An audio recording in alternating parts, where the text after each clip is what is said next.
One meet Ha-jun, a 22-year-old marine engineering student from Busan Port. Side University, on the night every human being on Earth got dragged into the Endless Archipelago and assigned their own island, he woke face down on a tiny black coral reef just 9 square meters across, nothing but salt-pitted rock. In a brine pool, he was ranked dead last among 7.5 billion survivors under the shameful handle Zero Island Lord, while the rest of the world laughed. A unique system only his eyes could read quietly whispered, open a panel. It was the island eye scanner, revealing a distant coconut island past his horizon. A molten guardian sat waiting there for tomorrow's tide. He finally came back to reality, cheek pressed against cold, pitted basalt and salt burning his mouth.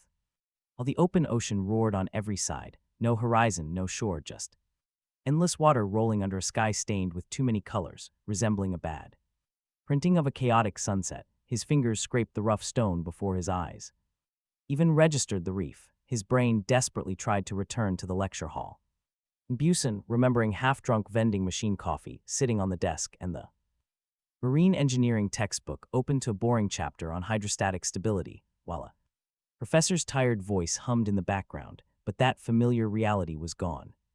Now only a small, flat plate of black coral resting on basalt remained. The slab was so tiny he could almost reach across it. He slowly kneeled. Then he wobbled to his feet on unsteady legs, standing on what mounted to 3 steps across and 3 steps along a tiny square chip of rock floating in an empty, landless sea. A miniature puddle sat directly in the middle, about the size of a soup bowl, smelling of stagnant brine. An old shellfish, a single raised lip of basalt, ran along the eastern edge. At waist height, the only break in the flatness, no trees stood here. No fresh spring, absolutely nothing but him, the naked rock, and the ocean. And for a long minute, he could not accept that the world he lived in just 2 hours ago was completely gone. Suddenly, a strange voice boomed down, sounding calm yet mechanical, neither male nor female, addressing the lonely survivor, congratulating him on entering the Endless Archipelago and explaining that all of humanity had been collectively transferred to this realm of countless islands. Each survivor was given a single island to govern, which could grow through prosperity and absorbing other territories. Regional and global chats along with trade networks were now fully open to him. The system coldly warned that the weak-willed would quickly perish, and then wished him luck in the same indifferent tone that had just announced his world's end.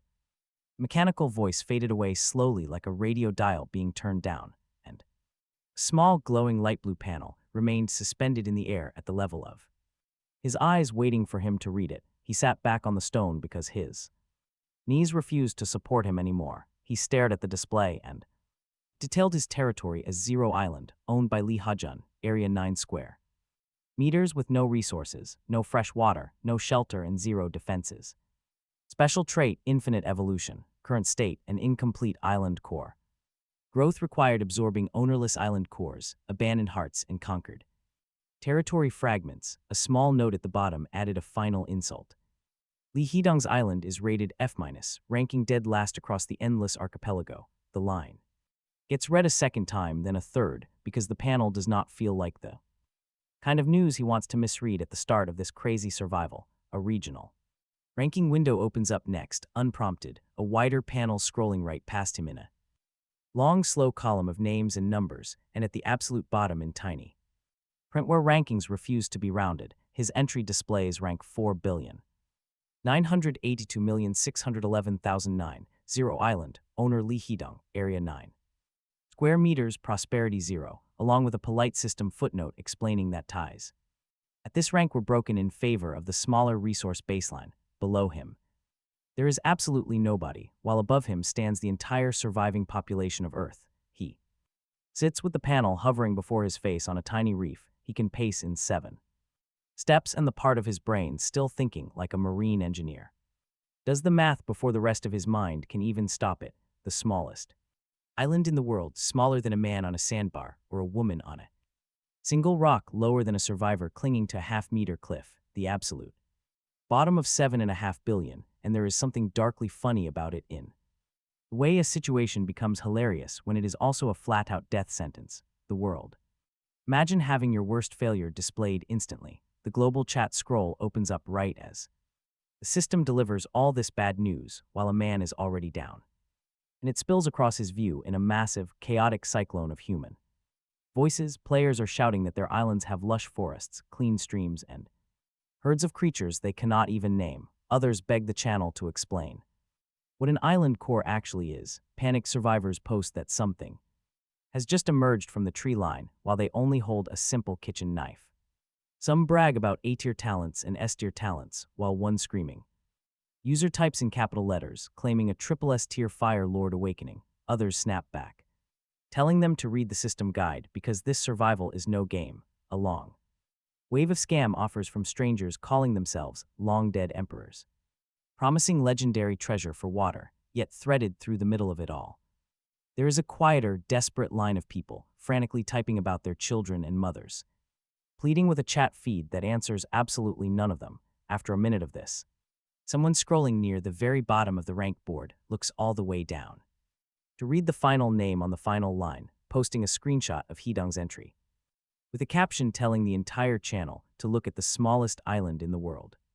Someone else quickly replies that the title of Zero Island Lord is the funniest thing they have seen all day. Within a few short minutes, that mocking nickname is no longer just his, it belongs to the world now, serving as a bottom-rank punchline that quickly becomes a massive running joke at the bottom of 7.5 billion survival screens. Hidong reads past the first 100 mocking replies and stops, not because the cruelty has ended as it has only just begun, but because the fast-moving chat has already pushed his line off screen to make room for brand new disasters.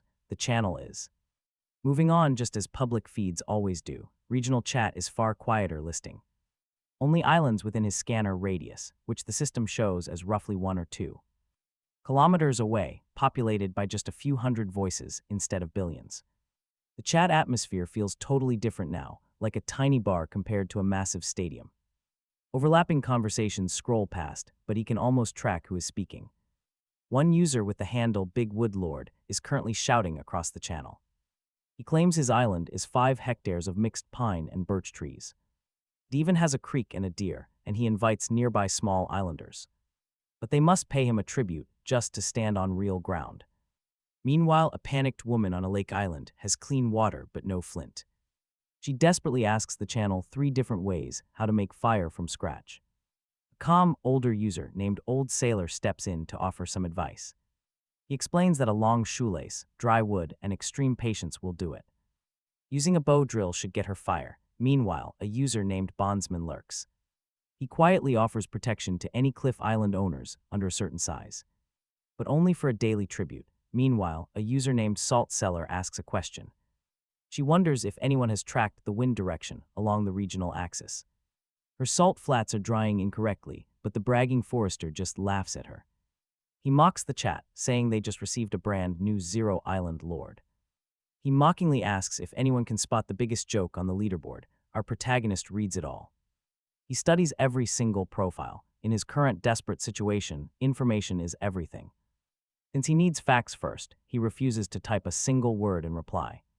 Keeping the smallest island in the world completely silent is honestly his smartest play. Any sane person in his position would do the exact same thing. He finally stands up.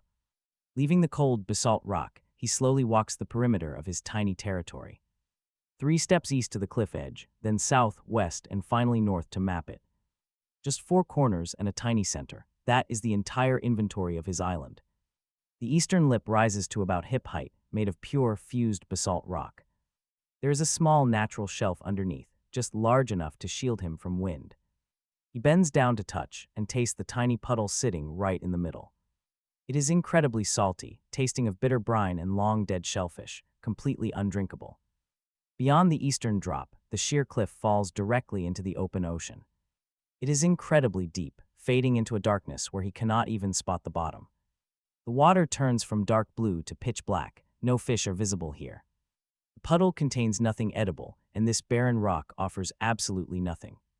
Checking his pockets, he finds a wallet and a phone with 0 signal. There's also a keyring with 3 keys to a non-existent Busan apartment. He wears a faded windbreaker over a simple work shirt and blue jeans. They smell like the marine supply shop where he worked weekend shifts. A frayed nylon belt keeps his jeans up, which he instantly takes note of. He notes it immediately because a nylon belt with a metal buckle is his only metal. Indeed, it is his only tool. Unfamiliar light slowly begins to fade from the sky. As the strange afternoon ends, the regional chat begins to fill with quiet panic. Everyone is slowly realizing that this bizarre new world rotates on its own schedule. Sunset is arriving just 3 or 4 hours after they all woke up. It is a massive contrast to the typical 8 or 9 hours back on Earth. He climbs onto the basalt ridge, keeping his back to the deep eastern drop.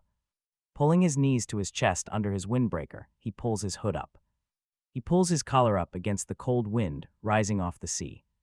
Mist gathers in a freezing spray. For the first time since the apocalypse, he actually sits back to think.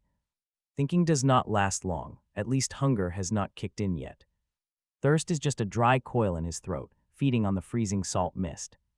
It works from the outside in. Meanwhile, heavy dread sits in his chest like an unmovable weight. A cold coin he can feel but never touch. Yet, his marine engineering training still kicks in. He analyzes the reef below him, reading it just like an old engineering textbook. Spotting every structural flaw, every leak, and every seam that needs fixing. He calculates what he could repair if he actually had tools, but then old memories surface. He feels like a 12-year-old boy again, walking back into that quiet marine supply shop. Right after his father vanished on that final, tragic fishing run. He sits perfectly still, listening to the waves make that exact same cold, endless sound. It sounds patient, like something with all the time in the world. Exhaustion wins, and he drifts off against his knees as the chat screen glows. The bright scroll hovers in his vision, refusing to dim. A constant ribbon of panic streams past, showing updates from people he will never meet. 100,000 names fade to gray on the global leaderboard. The first casualties of this cruel new reality are already dropping, yet his own rank stays flat. Sitting dead last on the board, simply because there is nobody left below him. Before the biting wind forces his heavy eyes shut, he catches one final message. It is a brief post from a survivor stranded on a freezing, mossy island. They sign off with a heartbreaking plea, asking the world to tell their mother they tried. Then the chat scrolls, and those words are gone. Every voice will disappear unless the survivor behind it finds a way to see the morning. When the next morning finally arrives, he opens his eyes to a changing sky. The chaotic apocalypse colors are gone, replaced by a calm, pale blue. It stretches out to a white horizon. The wind has settled into a steady, freezing breeze. He quickly scrapes up the fresh dew on the basalt rock beneath him. He uses the back of his hand, acting on pure survival instinct before even thinking. To a man without water, every drop of dew is gold. He slowly sits up. His jacket is stiff with salt. A small puddle on the reef glimmers with overnight condensation. He looks out at the completely empty horizon, bracing himself for the upcoming day. Another long, brutal day is starting, and he has absolutely no choice in the matter. The global chat scrolls by in a much quieter morning rhythm. Survivors count their first night, the dead count nothing. But beneath all the noise, a pale blue panel suddenly catches his eye. The quiet system screen sits in the corner of his vision. It hovers there like an unread notification, patient and completely silent throughout the night. As soon as he looks directly at it, a second panel floats into view. It glows with a soft, pale blue light. The text is incredibly faint, forcing him to focus closely as it greets him. It introduces itself as the Island Eye system. The comm system text welcomes him as the survivor who needs it most. A scanner-class talent is revealed, tucked beneath his standard slot. It activates on direct line of sight with a starting range of 1 to 2 kilometers.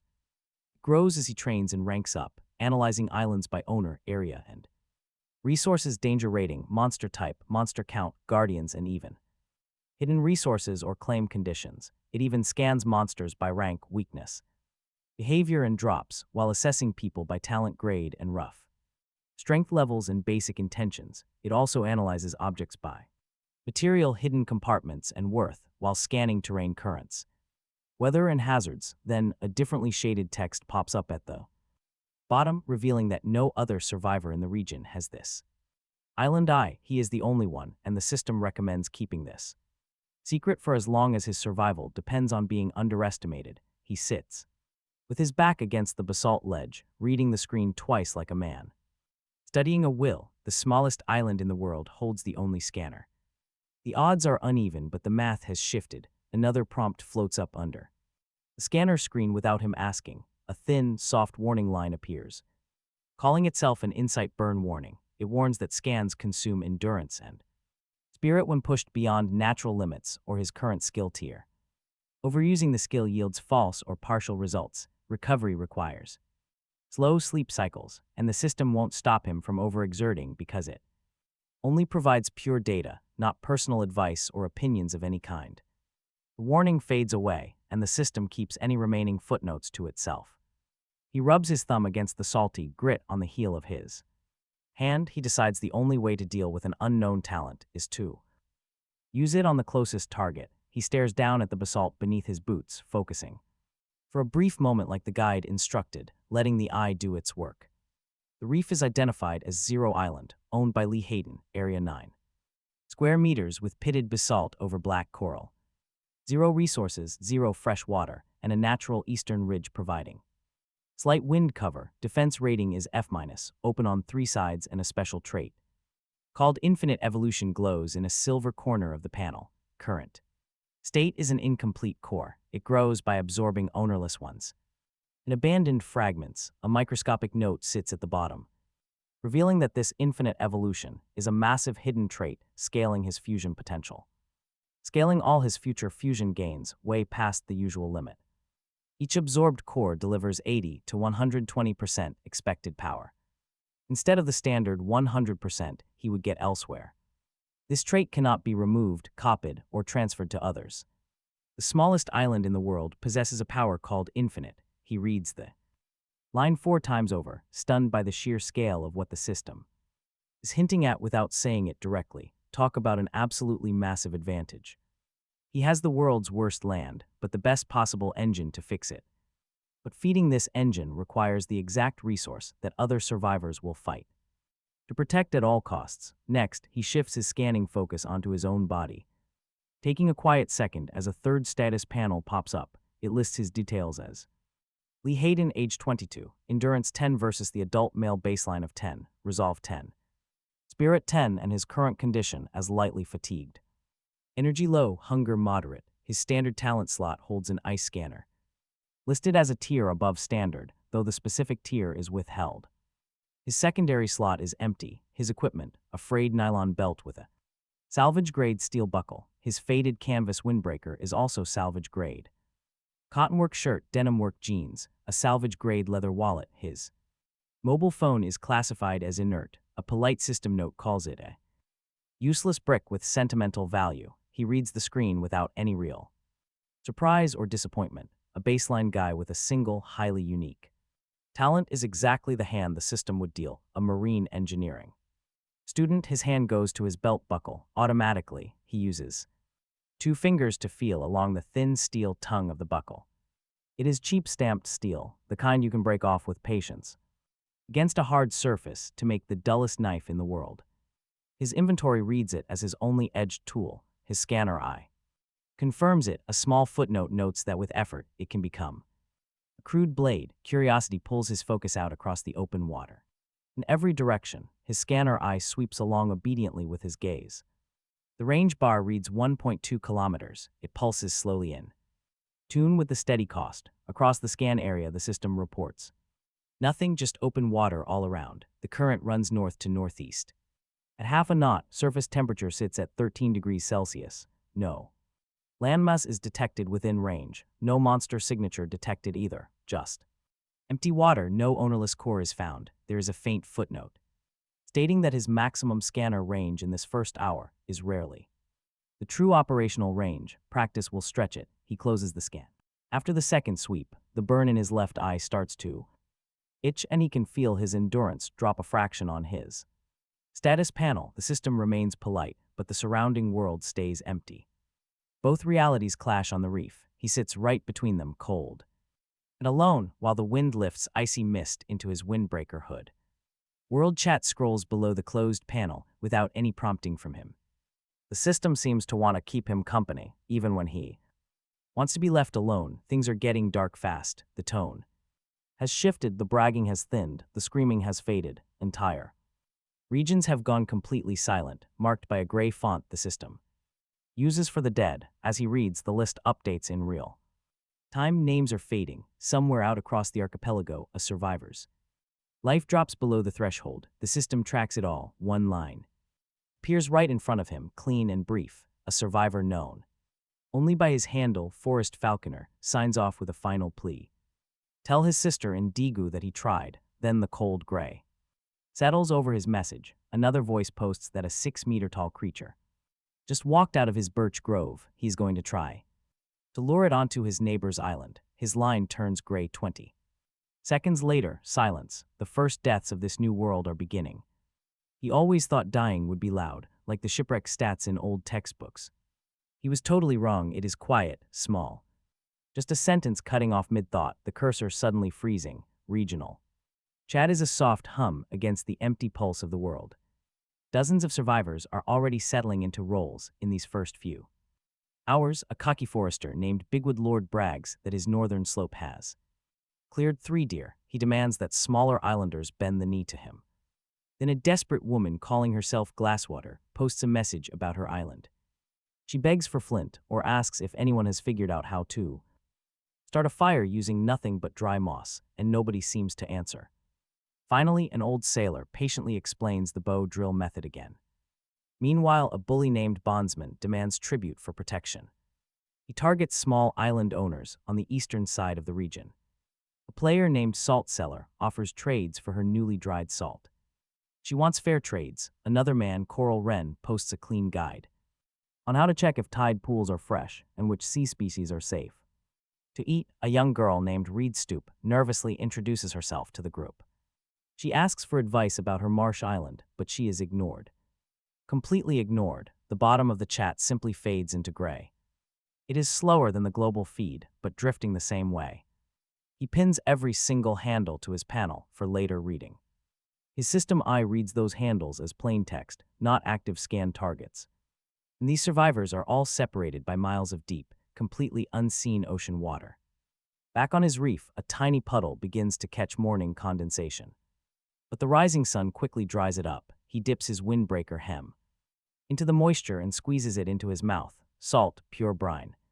Completely undrinkable. The water is just as salty as the white crust nearby. He tries 3 times, but the salt remains, and honestly, things are looking pretty grim. It only makes his throat burn worse. His system eye identifies the puddle as seawater, confirming its high salinity at 34 parts per thousand. A tiny footnote warns him that cotton cannot filter out standing salt. To survive this place, he needs direct rainfall, distilled condensation, or the fresh water inside an opened coconut. Out of those 3, his only realistic option on this reef is to build a basic condensation rig, using whatever clean surface he can find. Then, the system footnote quickly fades. The system is stingy with tips. He has read the advice once, and he won't get a second reminder. He must memorize it. He must remember it. Then, a new message catches his eye on the way out of the regional feed. It is a repost from Salt Seller. She is offering 2 strips of dry salt for a map of regional currents, or a reliable scan-grade half-day weather forecast. Her trade post sits there, untouched for nearly an hour because nobody in the regional channel has any way to deliver that information, but his system eye can map currents and weather from line of sight, making him the only one who can fulfill her trade. He reads the offer again and saves her handle. He decides not to answer yet, especially since he has absolutely nothing to sell from this reef. With his horizon scan range still at 0, he has not decided whether to expose the eye to a single named buyer on this very first morning. The decision sits heavy with him. Through the rest of the morning, salt strips are the only food-adjacent things in his hoard. But exposing the eye to a single named buyer on the first morning is quite a gamble. It means someone in this region will know exactly what he is. Meanwhile, the sun slowly climbs to whatever passes for noon on this strange world, heating the reef just enough under its harsh rays to dry the dark basalt. Soon, a thin band of moisture begins to form right against the underside of his windbreaker hood, where his breath has been quietly pooling. His marine training registers the damp band long before his thirst-fogged brain even notices. It is simple condensation, warm breath hitting a cold surface inside a tight, controlled gap. The entire blueprint of a tiny solar still floods his mind, just like an old textbook drawing. They always come back right when you need them most. It is the exact thing his professor once drew during a lecture on shipwreck survival water. He needs a clean catch surface angled into a clean catchment, plus a small heat source heating a contained reservoir of brine under a clear, stretched film to catch the rising vapor. But here is the problem: absolutely nothing on this reef gives him any film, and nothing here delivers a heat source beyond the sun. The reef has the brine reservoir, the puddle, and it has the sun, and somewhere out there, drifting on the long northeasterly current his morning scan mapped out, there might be debris. A marine engineering analysis of the surface can guess at it. Without even seeing the wreckage yet, he files this half-plan away in his mind and looks out at the water. For the first time, he has a builder's eyes. Rather than a survivor's, a long stretch of absolutely nothing follows. It is the kind of empty afternoon with nothing to do but watch the surface, read the chat, and slowly burn his endurance on an empty stomach. World chat fluctuates in waves, while the regional channel churns with panic.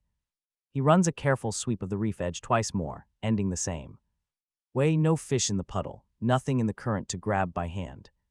No drifting wreckage is close enough. Talk about a brutal starting zone. There is only endless open water, with the system confirming his scan range has not stretched even a fraction of a meter since his first waking moment. By the time the alien-colored sky tilts toward evening, the burning notification at the corner of his eye finally fades. His panel reads Endurance 9, Resolve 10, and Spirit 9. Hydration is dangerously low. The system adds a grim footnote: his first day without water is actually the easy part. Day 2 is when real thirst begins. He sits back against the rocky lip, pulling his windbreaker hood forward as he watches the sun bleed out across what passes for the west, and for the very first time here, he notices a shift. In the wind, the northeasterly current has slowed to a much gentler drift, and the ocean's surface begins to ripple with a flat, rolling chop. Any marine engineering student would recognize this as the start of a quiet swell. Building somewhere far over the horizon, a storm is slowly creeping in. The system does not say a word, but his eye reads the signs with ease. Just then, a handful of brand new text lines drop into his field of vision. Before he shuts it for the night, a survivor named Sandbar Chu posts that his island has just been overrun by a single beast he cannot even name, and signing off mid-message, a survivor named Glasswater quietly posts that her boat drill finally caught fire and she has a small blaze going, promising to share the technique by direct message to anyone in need. Salt Cellar quietly reposts her weather and trade offer, pushing the deadline back by 12 hours. An old sailor notes in his flat, calm way that the wind has shifted across his part of the region, warning the channel that a massive swell is coming. Within 12 hours, bringing heavy rain, Bondsman posts a fresh tribute offer to a smaller cliff island owner right in his path, only to be ignored publicly while the other owner silently weighs the deal. Private. Meanwhile, the dimming gray list at the bottom has added 2 new casualty names since he last checked. He closes the chat without writing anything. The sea starts to make that low, deep hum when wind, current, and pressure all begin to shift. Together, his tiny reef has absolutely nothing on it to escape the rising swell. Sleep is much harder on this second night because his body now fully understands the brutal reality of the reef and exactly how painful the next 12 hours will be. The only way to survive is to curl tightly against the hard basalt rock, with his hood pulled low, bracing the back of his hand against the stone. To keep the howling wind from rolling him off the edge, a tiny pocket of warm breath collects inside his hood, forming tiny water beads on the fabric. Slowly, some deeply buried marine survival instinct begins working on the freshwater problem in his mind. His fading consciousness replays a simple engineering problem: angles, surfaces, catch points. It is a basic physical fact that breathing inside a closed hood for 8 hours creates far more condensation than anyone would expect, sending a thin stream of moisture running in a steady line right down to the bottom seam of his windbreaker.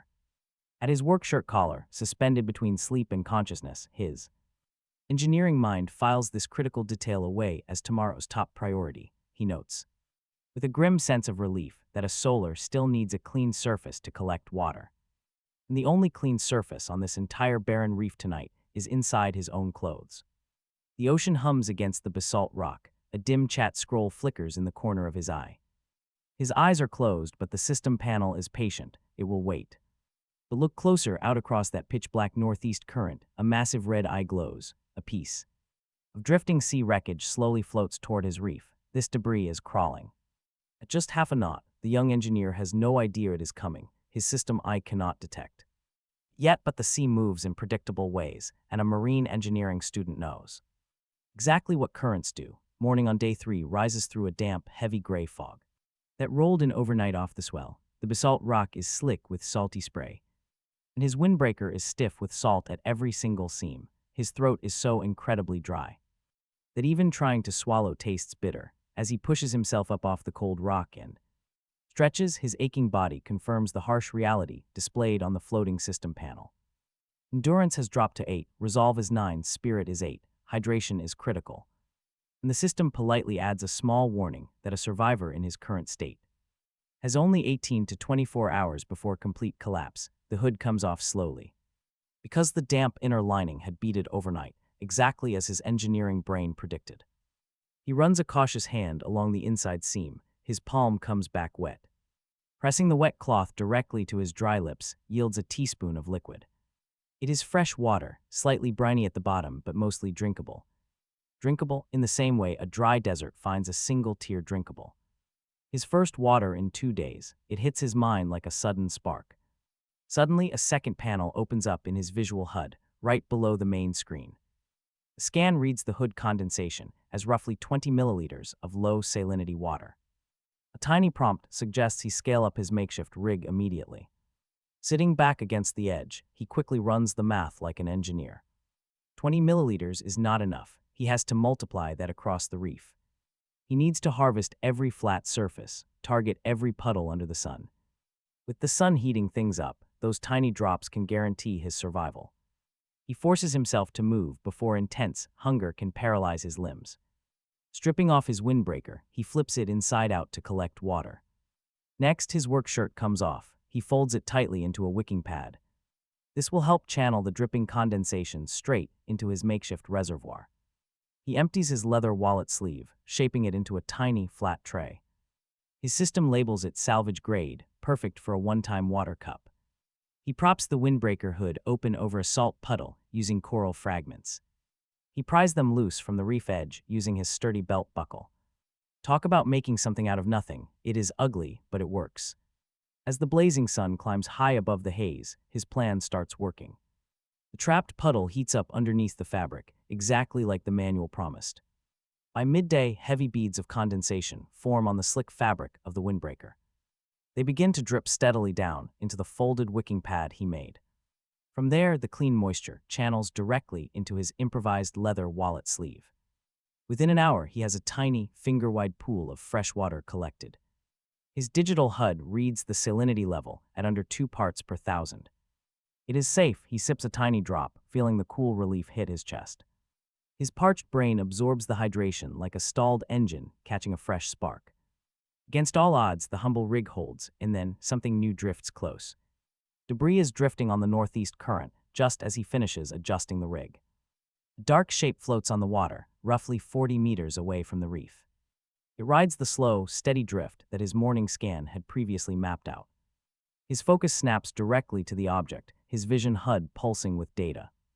The system identifies a splintered, 2-meter piece of treated lumber as high-grade salvage. Though chemical residues make it unsafe for drinking, it is perfect for building. A digital alert notes that the wood grain matches a broken dock plank. It is likely a piece of some broken-up marina walkway from nearby. Right behind it, a second floating object drifts directly into his visual range. It is a frayed 3-meter coil of white nylon rope, stiff with salt. Despite a tight knot, the system rates its structural integrity at 40%.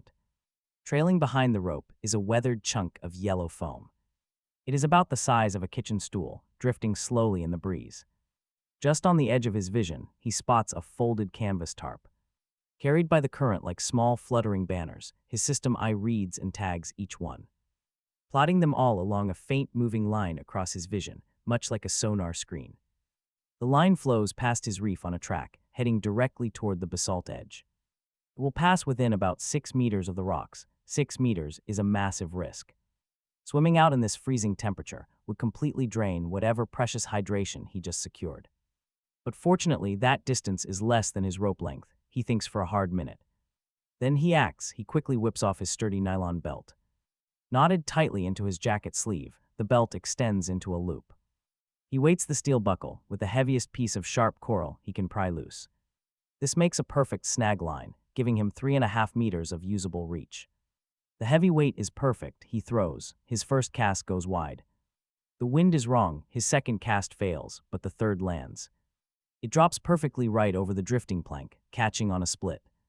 He pulls it in slow and steady, like a fisherman hauling a thin line. The wood glides along the basalt edge, bumping right where he can grab it. He drags it right over the lip onto the reef, feeling its solid 4-kilogram weight. Smelling strongly of old salt and creosote, the panel reads it as treated wood. It is crude framing grade, unsafe for water contact, but a massive victory. His very first real hoard now sits right before him on the cold, wet basalt reef. He breathes heavily. His body has given everything, yet the rig keeps running. He has secured another thumb of fresh water, and the plank is safe. A small congratulatory line of system text scrolls at the corner of his eye. It tells him that deliberate scan practice has actually stretched his search range. This exciting development means that tomorrow's first search will reach just a little bit further. Next is a rope he throws wider. The buckle bounces twice. It catches. The haul is slower because the wet rope is incredibly heavy. He coils the heavy wet rope on the dark basalt directly beside his prized wood. He tries to snag some floating styrofoam, but it drifts out of range.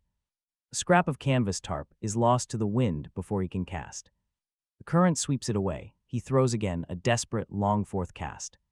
It snags on a completely hidden piece of debris, tangled in thick ocean weeds. Something dark lies wrapped deep inside the drifting green weeds. He drags up a softball-sized lump containing a small, dead silver fish.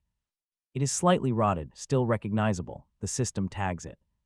A sandbar minnow, edible if cooked, but highly dangerous if eaten raw past 2.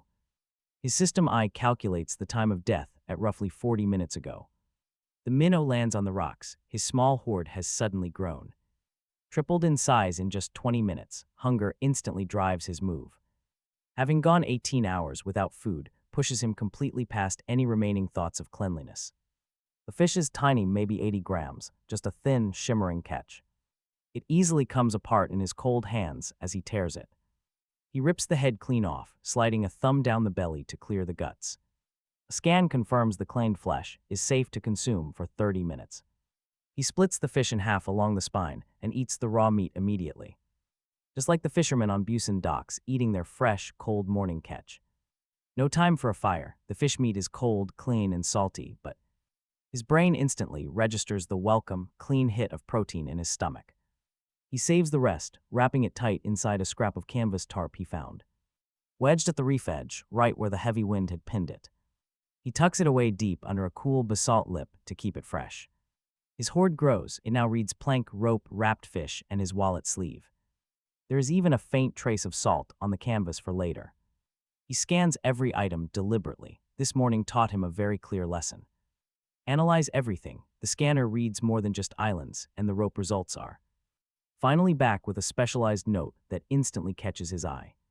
The rope nylon weave is treated with a highly sun-resistant chemical polymer. When burned, it releases a clean surface perfect for friction-based fire starting. The system's fine print notes that a survivor with this treated nylon. A hard surface and a piece of split treated lumber has the right materials to start a slow friction fire, accelerated by the chemicals in the wood. There is just one huge problem. This desolate basalt reef has zero dry tinder. Footnote closed. He leans back against the rock with the plank across his knees. The rope coiled at his feet, and his water sleeve slowly dripping. Fresh water pools on the basalt, with the canvas already soaking it up. Time for some calculations. What would a fire on this reef actually mean? Warmth, dry canvas, and cooked fish, but also a signal he cannot send. The heavy choice carries the exact same weight as his decision from yesterday. A fire would change everything, but out here, it is basically a massive target. Meanwhile, the regional chat log scroll passed silently in the corner of his vision. The global churn continues steady, but the rest of the world is quiet. A slow column of gray names keeps sliding down the bottom of the rankings. Like sea foam on a tide, then a name catches his attention. He was wedging his plank into the rock to test its leverage. The user sandbar Chu from yesterday's lost comms is active again. Faded gray turns back to blue. He actually survived the sandbar attack. He posted that he survived by burying himself deep in wet sand. He publicly thanked the system for not giving his monster a digging pattern. The post gets some congratulations, along with one bitter reply from an overrun survivor. This poor soul did not make it, logging in one last time.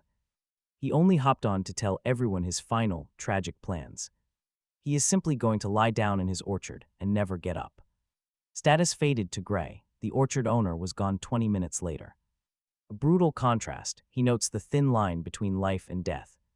No reply. Hoarding resources is much more important than online small talk. In the corner of his status panel, a warning light starts blinking. It is an internal burn warning he has been actively ignoring all morning. The system warns that he has pushed his scanning talent way too far. His endurance will keep plummeting unless he shuts the scanner down and sleeps. Meanwhile, his collection sleeve has pooled about 40 milliliters of fresh water. The collection rate will slow as the sun rises, but a new swell approaches. A low storm cell is tracking northeast by east, heading right into his scanner range. It will pass within 2 kilometers of the reef before the next light cycle ends. He shuts down the scanner with a soft press, the panel obeying without a single complaint. Next, he drinks half his stored water, eats the leftover fish, and lies right back. Resting against the basalt lip, he lets the rig run completely unsupervised for the next few hours. Sleep does not come, but he manages to rest as the system logs the pause. His system slowly starts to walk his depleted endurance stat back up. It recovers at the agonizingly slow rate his warnings had promised. Hours crawl by. Soon his sleeve is full of water, the canvas is dry, and the remaining fish is gone. He counts his rope and tests a wooden plank against the basalt. It is solid enough to use for leverage. Meanwhile, the sun begins its long descent. The sky bleeds west, repeating the same cycle as yesterday. Time to move.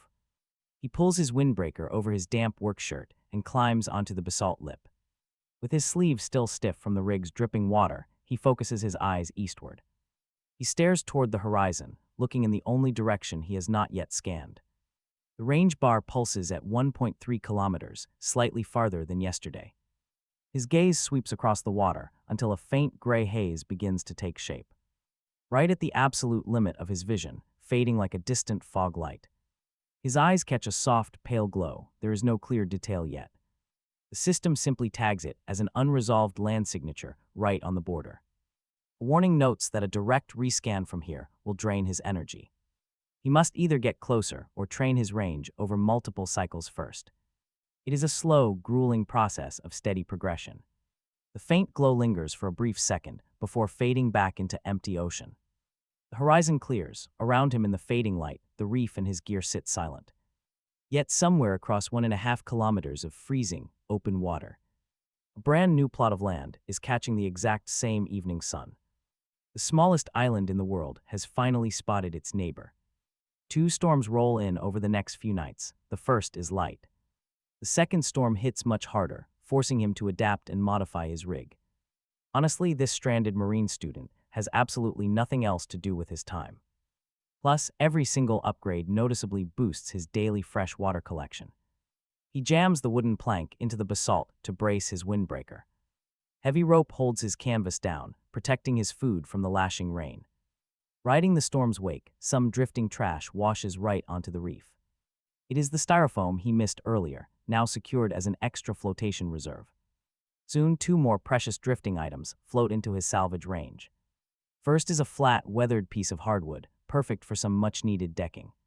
The system rates it as high-grade salvage. Next up is a small glass bottle. It is tangled in kelp, covered in salt with an old paper label. Despite being empty, its working screw cap makes it another top-tier find. This is easily the cleanest water vessel on his entire rig. Every single piece of salvage makes his setup just a little bit better. By the next morning, he finally retires his old makeshift sleeve. Instead, the new glass bottle is already 2/3 full of clean, fresh water. The water salinity drops below 1 part per thousand. His saved fish is gone, replaced by 2 tiny minnows snagged on his rope during the first squall. And the freshwater drip from his rig has more than tripled since that first morning. Hunger is still a steady ache, thirst is no longer critical, his hoard now includes a plank, rope, styrofoam, dock decking, and a full glass bottle. A canvas tarp scrap, an old wallet sleeve, and a buckle-turned crude blade. Plus 3 minnow strips drying on the decking under the sun, a second push. Toward the eastern horizon at dawn, after the second storm catches a pale glow. It is brighter now, closer, almost resolving as his eyes trace two faint lines of a preliminary readout, a partial, unresolved land signature. Distance is roughly 1.1 kilometers, closing with the post-storm current. The mass is moderate, hinting at vegetation, but there is a catch. A deeper scan at this distance will drain his endurance by 3 to 4 points. It is not recommended yet. The glow lingers slightly longer this time before he cuts the focus, his endurance bar dropping a tick before. His rig can boost it back up. That next island is closer now, sitting on the same bearing. The reef hasn't moved, holding him captive. The morning scroll displays a quiet column of fading names at the bottom and a thinner row of green-tagged survivors at the top, somewhere in the middle, a handle. Salt Cellar reposts the same offer for current and weather intel, only to get ignored again by players who lack his unique scanning talent. He sits with a half-formed decision from yesterday, still weighing whether he should actually answer. Her doing so would expose his secret identity to another regional voice. At the eastern horizon, that mysterious glow changes everything. Finally, a real island. Sits in real water, close enough for a crossing. Only his eye can plot a path to get a man from this reef to safety. 2 tides after he scanned that eastern glow brighter, the regional trade channel begins to mature. The way a busy port key matures in its second week of fishing, the early panic offers are slowly replaced by a steady hum of survivors who have learned exactly what their island can provide and what it will deny them. The scroll now fills with cleaner posts in standardized formats. One survivor offers wood at 3 units per fresh water shell. Another offers half a day of standing fire access in exchange for a single meal. A third offers hand-twisted cord at a fixed rate for any sharp metal, regardless of its quality.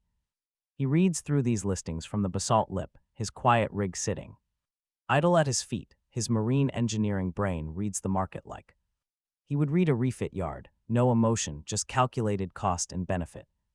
Every silent buyer is a name worth tracking. Every duplicate post represents a survivor who hasn't matched the channel's current rate. Somewhere in the middle, a thinner column of tactical intelligence offers starts to surface. Scan grade weather details, scan grade currents, mapped fish runs, and monster weaknesses. These kind of posts shouldn't exist on a channel without an actual scanner, and most of these sellers are just bluffing. None of them possess the talent their posts imply. His system panel displays trade volume for the first time. Right at the bottom of the 0 island readout, a small gray number ticks upward. Every single transaction logged within his scanner radius pings. The system quietly tracks the marketplace whether he trades or not. His score sits at 0. For him, while others keep climbing, the Salt Cellar's repost catches his eye on the third scroll through his feed. Her trade offer is exactly the same, 2 strips of dry sea salt for a working current map or a scan grade weather forecast for the next 12 hours. Her post is pinned at the top of the intelligence column because the system automatically pins difficult trade offers. He reads the post twice, the way he studies every single offer. His analytical mind runs the trade to the end and finds absolutely nothing to dislike. Salt would be the very first food resource on his lonely reef. Real salt strips beat anything boiled down from raw brine without a proper fire. And the risk here only exposes him to one specific buyer instead of the entire network. Regional market, making a choice he has been weighing since dawn. He bypasses the public board to send her a direct message instead of replying publicly. He keeps his pitch to exactly 3 sentences, explaining that he has solid current and weather data on the western quadrant of the region until dusk, ready to deliver in a compressed file. Within the hour, his price is 2 salt strips plus 1 piece of scrap metal. She is lying around on her shoreline. He signs the message with his infamous handle. 0 Island Lord, the name the entire regional channel has been mocking, because hiding behind a fake name now would only make people suspicious of him later. Why would a bottom-tier reef owner need a secret alias? Her reply arrives within 2 minutes, short and professional, accepting his terms with a single extra request. She asks if his source has any information on the local sand whip. Snake population currently biting through her essential drying racks on the eastern salt flats. She offers a folded canvas sheet and a wooden bowl. In addition to the salt for that intelligence, he reads her counteroffer with a rising pulse. Because this creature is totally new to his system, a dangerous gamble indeed. Performing a scan from this extreme distance will yield highly incomplete results. Closing his eyes to calculate the risks like an engineer at a workbench, he responds the only way his practical marine engineer brain will allow. Confirming the weather data is solid, but warning her the snake intel will be highly partial and potentially inaccurate, so she must price it accordingly. Her next message comes back even faster, telling him that she respects anyone who admits his limits. The incomplete data is easily worth the wooden bowl with the canvas thrown in as a gesture of good faith, activating his system scanner to sweep her distant island across the long western reach. Drains a valuable point of endurance the moment he locks it in. A sharp, burning sensation flares in his left eye as his monitor maps out her island in a faint, pale silhouette, roughly 1.5 kilometers. Off the western line, the display reveals low salt flats and a rocky ridge at the southern shore, with drying racks lined up along the eastern edge. Right at the base of those racks, his scanner flags 4 faint thermal signatures of small, fast, banded tail serpents slithering through the dry brush. Near the racks, the system rates them as F-rank beasts vulnerable to sharp impacts. Details on the snake's head, noting how the sand whip snake spooks at smoke and prefers to strike from a low coil within a half a meter strike radius, pulling the scan back before the burn doubles. He compresses what he has into a short post and sends Saltseller 3 lines of plain text. The weather forecast goes first. A quiet swell easing through dusk with rain unlikely before midnight. The current next, a half-knot drift on the southern margin shifting west by quarter. Not by sundown, and the snake note last, weakness, sharp impact to the head. It spooks at smoke. Strike radius is half a meter from a low coil, with a polite footnote that the scan was partial. Her response comes back inside 30 seconds. Clean and warm, telling him the trade has been registered and that the goods are traveling on the current. Within the hour, wrapped in folded canvas, she will wait with a small driftwood plank, so the package drifts on the line her flat has been pushing onto the regional channel for the last stretch of tides. By the next slack tide, the small canvas bundle has come down the line just as she promised. His marine engineering brain reads her drift math right through the surface of the sea with quiet respect. The bundle holds the line with it. A meter through more than a kilometer of open water, the snag line catches it on.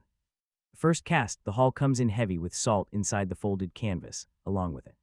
Wooden bowl wedged inside the fold, and a thin steel shaving from the underside of a belt buckle pinched into the canvas seam, sent as a scrap metal bonus. On the basalt, he unpacks the bundle slowly, like a man earning his first wages. In a brand new country, the salt reads on his panel at 30 grams per strip. Sea salt with trace minerals, salvage grade plus, drinkable in micro doses. Against thirst, and an excellent food preservative when applied to the freshly caught minnow strips drying on the deck. The wooden bowl reads at 600 milliliters of clean capacity, untreated wood, salvage grade for water and food. Contact, a real vessel for the first time since the wake, and the belt buckle. Shaving reads as a thin slip of tool steel, 5 centimeters long, which is engineering brain immediately marks as the future cutting edge of a slightly less crude knife once he finds a way to hone it against the right kind of stone. Salt seller's name goes into the corner of his mind under the heading of First Regional Contact, while the bundle goes into his reef cache under the basalt lip, and he pulls off the deal quietly. Nobody in Regional even knows it happened, since the private channel reports nothing to the public scroll, and because Salt seller has the discipline of a survivor who has spent enough time on a salt flat to know that quiet money is the only kind that lasts. 2 storms after the first trade lands, a second post catches him on the intelligence column. Survivor named Glacier Steppe is offering a worked fish hook in exchange for any piece of intel on the iron beak gull, a coastal hunter that the post says has been picking off her drying fish from a high cliff perch she cannot reach with anything she owns. Reading this, his system immediately registers immediately that a fish hook is the single piece of metal a reef survivor needs more than anything in the world short of fire, and that the iron beak Gull is a known F-rank creature his eye will resolve on a single sweep if glacier. Steps Cliff is anywhere inside his eastern arc, pushing the scan across the. Scanning past the glowing coconut marker on the eastern margin costs him another endurance point. A cliff island appears right at his range limit, sheer black basalt.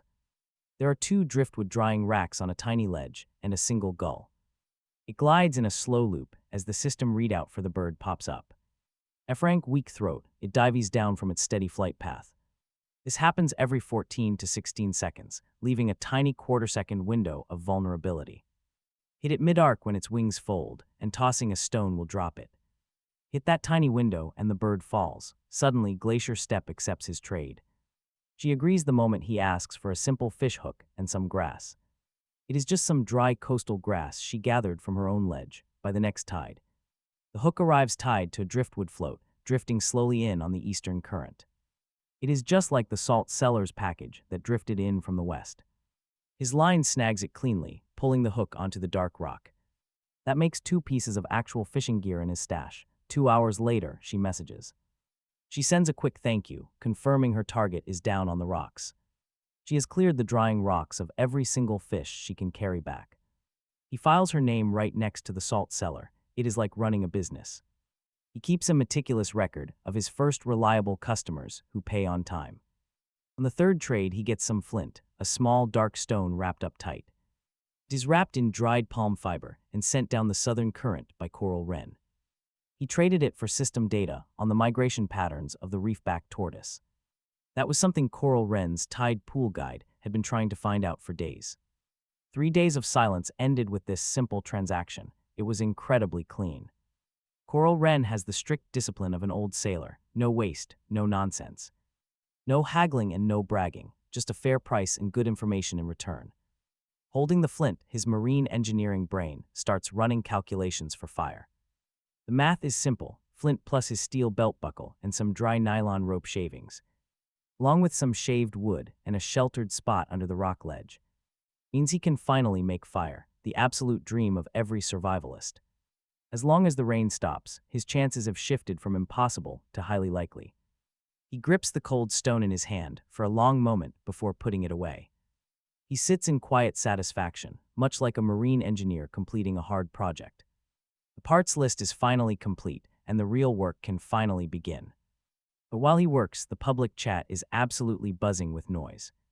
A powerful user named Bigwood Lord noticed the tiniest island showing up on the boards. It sits right at the very bottom of the regional trade volume columns. His rank ticked up from 0 to 3, all in half a day. That rapid climb turns simple laughter into real, bitter mockery. The haters are already arriving. Bigwood Lord spams the chat, calling Zero Island Lord a total joke. He mocks him for climbing the ranks without owning anything of actual value. He openly challenges the chat to find out what scam this tiny reef is running. Other players quickly join the dogpile. A survivor named Iron Marsh chimed in. He demands to know why a tiny 9-square-meter rock has any trade volume. Another user named Pine Step jokes that the guy must be selling salt water and calling it fresh drinking water. Water to fools, a third user named Stonereach asks sourly if anyone else has actually received goods from him, or if the whole thing is just a chat channel joke. Through the noise, salt cellar. Glacier Step and Coral Wren stay silent in public. None of them want to risk their own names for a regional user who is being publicly mocked by a 5-hectare forest lord. Then the old sailor's private message lands in his inbox without him even sending anything first. The message is short and calm, written in the same patient tone he uses on the regional channel when explaining to a panicking new lake owner how to start a fire. He addresses him by his handle and explains in 3 short paragraphs that the channel always mocks a man who climbs faster than expected, regardless of his methods. He adds that the right answer to mockery from a 5-hectare forester is silence in public and focus on private deals. Information, he says, is the only commodity that does not lose value when sold. He advises him to consider selling the information itself, but never the secret method that produced it. He notes that the bottom rank is the best position for a survivor to hold for a quiet half-year. Nobody steals from someone they think has nothing. His message ends with a line that hits the engineer hard, like those old engineering college lectures, the sailor tells him that the regional channel has a long memory for the first person to deliver real, working intelligence, but a very short memory for the loud mockers. He signs off. With the same public handle he always uses, Old Sailor with no last name, no claim of authority, and nothing else. Reading the message a few times, the engineer does not reply. The Old Sailor is the kind of mentor who does not need a reply to know his message has landed, plus replying now would expose way too much.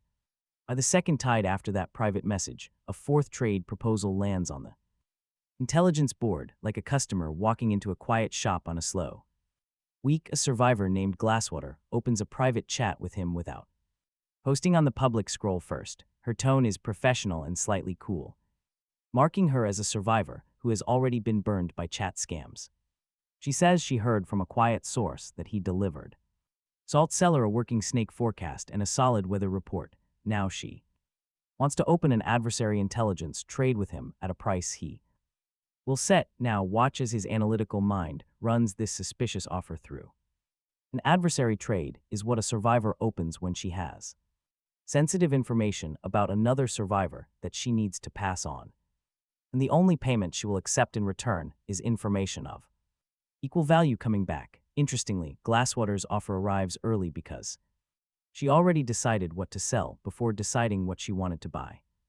Opening the private chat with a clean 3-sentence reply, he tells her he will hear her offer first, then set the price. She answers within a minute with a long packed paragraph revealing that bondsman is running a protection racket from a cliff island east of the regional axis and has already approached 3 small island owners. She received the same daily tribute offer at her arc, protection in exchange for defense against monsters. That very same man was secretly steering toward their shores. 2 of the 3 targets already fell for it, completely blind to his sick game. The next target is Marsh Island owner Reed Stoop, who has no idea he is next. The threat is moving in, but her message ends with a very direct trade offer. She wants 2 scan grade readouts in exchange for this invaluable piece of warning. She wants eyes on that strange coconut glow hanging on his far eastern horizon. It is visible from her arc too, but she has no way to read it. In this entire sector, he is the only scanner with the skill to decode it. He reads her offer twice, his sharp engineering mind calculating the exact value. This tactical intelligence on bondsman is worth more than any standard trade. It is the first real lifeline that could keep him alive in these waters. Eventually, another scanner will find his reef, and he needs to be ready. Meanwhile, what she wants is something only he can provide in this entire region. He sends a direct reply, the trade is on and he will deliver. He promises the first report on that glowing island by the next tide cycle. It will be a lower resolution scan, since the island sits at his extreme range. A clearer scan will follow later. Glasswater immediately locks in the deal. She replies with a single line, confirming the bondsman intel is already sent. She trusts him to keep his word and deliver that Coconut Island data. She makes it clear she does not appreciate haggling once a price is set. He respects that attitude and files her away as a top-tier contact. She goes right next to Salt Cellar and Coral Run in his mental archive. With that sorted, he closes the DM and takes a moment to process this massive danger. The picture of this shadow operator is finally clear enough to plan against. A ruthless extortionist operating from a cliff island, driving monsters toward his victims. He forces small islands to submit. 3 targets are already trapped. Reed Stoop is the next target, totally unaware of the impending storm. But the operator's actual face remains hidden. No one has visual range yet. By the next tide, he takes inventory of his growing reef cache with satisfaction. His sharp mind appreciates the setup, a wooden bowl. It sits securely on a basalt lid, a coiled fishhook resting safe inside. 2 pristine strips of salt, carefully folded inside a tough canvas wrapper. He tucked these away into the driest possible pocket right next to his flint. A steel shaving wrapped in palm fiber to keep the rust away. This scrap is his future blade. He also has 4 dried fish. They cure on a warm basalt slab, kept safe above the rising tide line. The salt works fast, drying the meat much quicker than regular air. A second canvas piece and some sturdy storm-salvaged rope are coiled together. They rest neatly next to the styrofoam block, keeping his water still steady. Nearby, the glass bottle he scavenged stands completely full of fresh, clean drinking water. It sits right beside his old wallet sleeve, now officially retired to backup duty. His system panel now displays 8 distinct items in his stockpile. His regional trade log now shows 3 completed transactions. There is 1 pending delivery, and his secure status remains. He sits right at the bottom of the global rank board for everyone to laugh at, while 3 private contacts in the regional system file his name under the small reef who delivers. 2 storms after their first trade, the eastern glow has finally formed into something the eye can see cleanly during the next slack, the sharp burn at the corner of his left eye has eased up with enough rest, allowing him to push his talent past where it stretched during the second storm, as a thin spine of basalt on the high point gives him enough standing height to add another fraction of operational range without the system charging him that deeper burn it had been threatening. His marine engineering mind has been holding the half-built crossing plan in the back of his head since that first eastern glow. Read partial, now the plan has real teeth. He pulls the plank from the first day out of the basalt seam and tests it again for grain integrity. He uncoils the old rope, inspecting it closely for usable knot. Points along its frayed length, then he tests the storm styrofoam for buoyancy in a tidal puddle, pressing his hand down under the surface. Next, he stacks the canvas pieces by size against his build sheet. He wraps the cord tight in 3 turns at each end to test its holding strength. Every single test passes, with each success another line on the build sheet he has been keeping in his head since he read the eastern glow. Writers post on the morning after the second storm gets crossed off. The chat scroll runs its quieter evening feed across his vision as the sun begins to blade. Toward the west, Bigwood Lord is posting his 4th mockery line of the day, completely ignored by his usual echo chamber because the joke has gone stale. Faster than he realized, Salt Cellar is quietly reposting an offer for 1 drip of salt in exchange for solid info on the coming coastal wind shift next. Dusk, Glacier Step quietly posts a public thank you note that says absolutely nothing about him but everything about the fact that her drying racks are full again.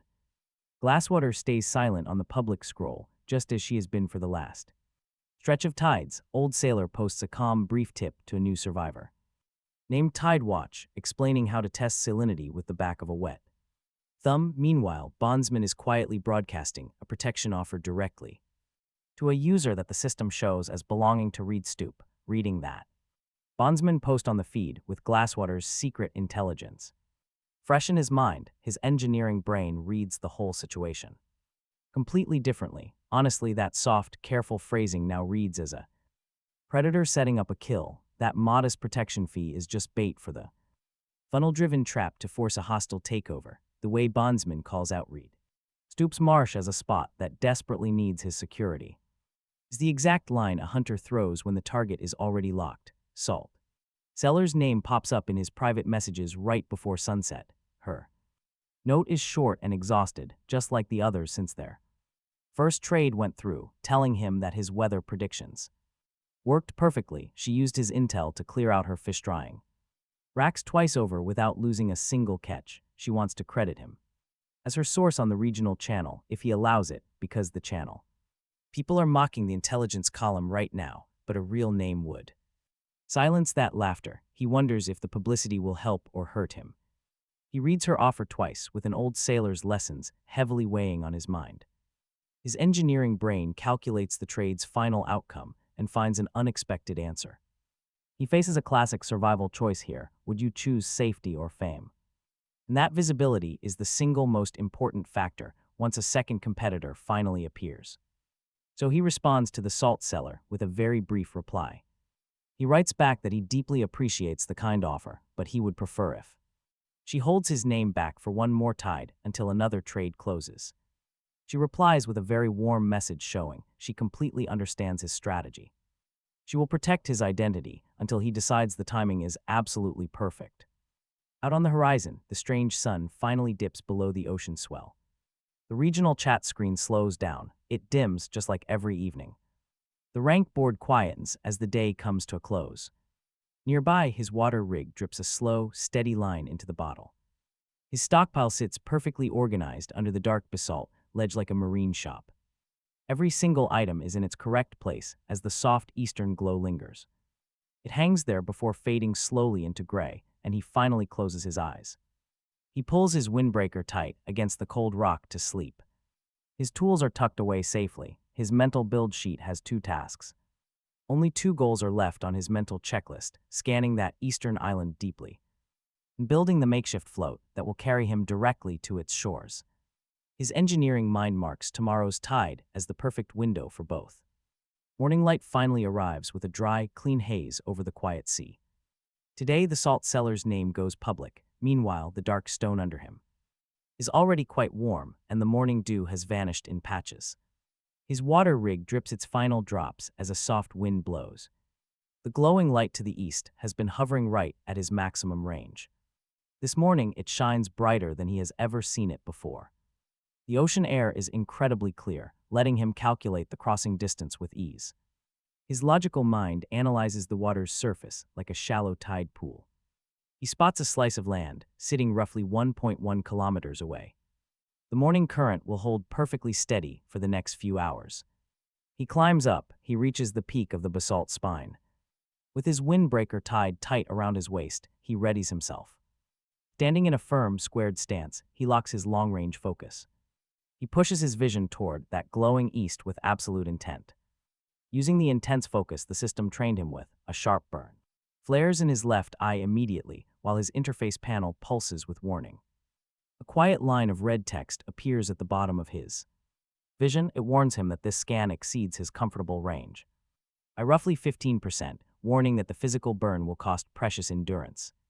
Continuing the scan will also trigger negative spirit feedback very soon. But he pushes straight past the system's warning, like restarting a broken engine, knowing that stopping now means he will certainly not survive. Right by the road, he focuses his mind for 2 full breaths instead of just one, and the interface begins to fill in, a soft pale glow at his range. Hardens within the first second. It forms the unmistakable outline of a small island ringed by white surf on 3 sides. By the second, the system scan readout pops open right beside it, showing crisp text for his eyes to read easily. His range is finally within its maximum limit, and the text rolls out as unnamed Coconut Island, no owner, and 1.7 hectares of coral and sand over a basalt core. The sand itself is warm, sitting on the southern and western faces, with a low palm forest across the central rise and a black basalt spine along the northern shore. Danger rank is F+, but there is a note saying this rating is temporarily lower than its base rank of DY, because the island guardian is currently in a molt window of soft shell vulnerability. Monster type is shellback crab with 23 targets spread across the lower beach in 3 colonies of 7 to 9. Each. The guardian is a molting shellback crab king, currently with a shell hardness at 30% of normal and mobility at 60% of full health. But get this, its aggression is maxed out because the king does not realize his weakness. Coconut palms grow thick across the central rise with ripe fruit hanging within easy reach, plus plenty of dry branches on the windward side of the forest, and a freshwater spring on the western face running clean below 2 parts per thousand salinity, plus an edible seaweed line along the southern shore, and a thick band of red clay in the central hollow. The system tags show it is perfect for adhesive binding and ceramic firing once he gets a fire going. Hidden resource 1.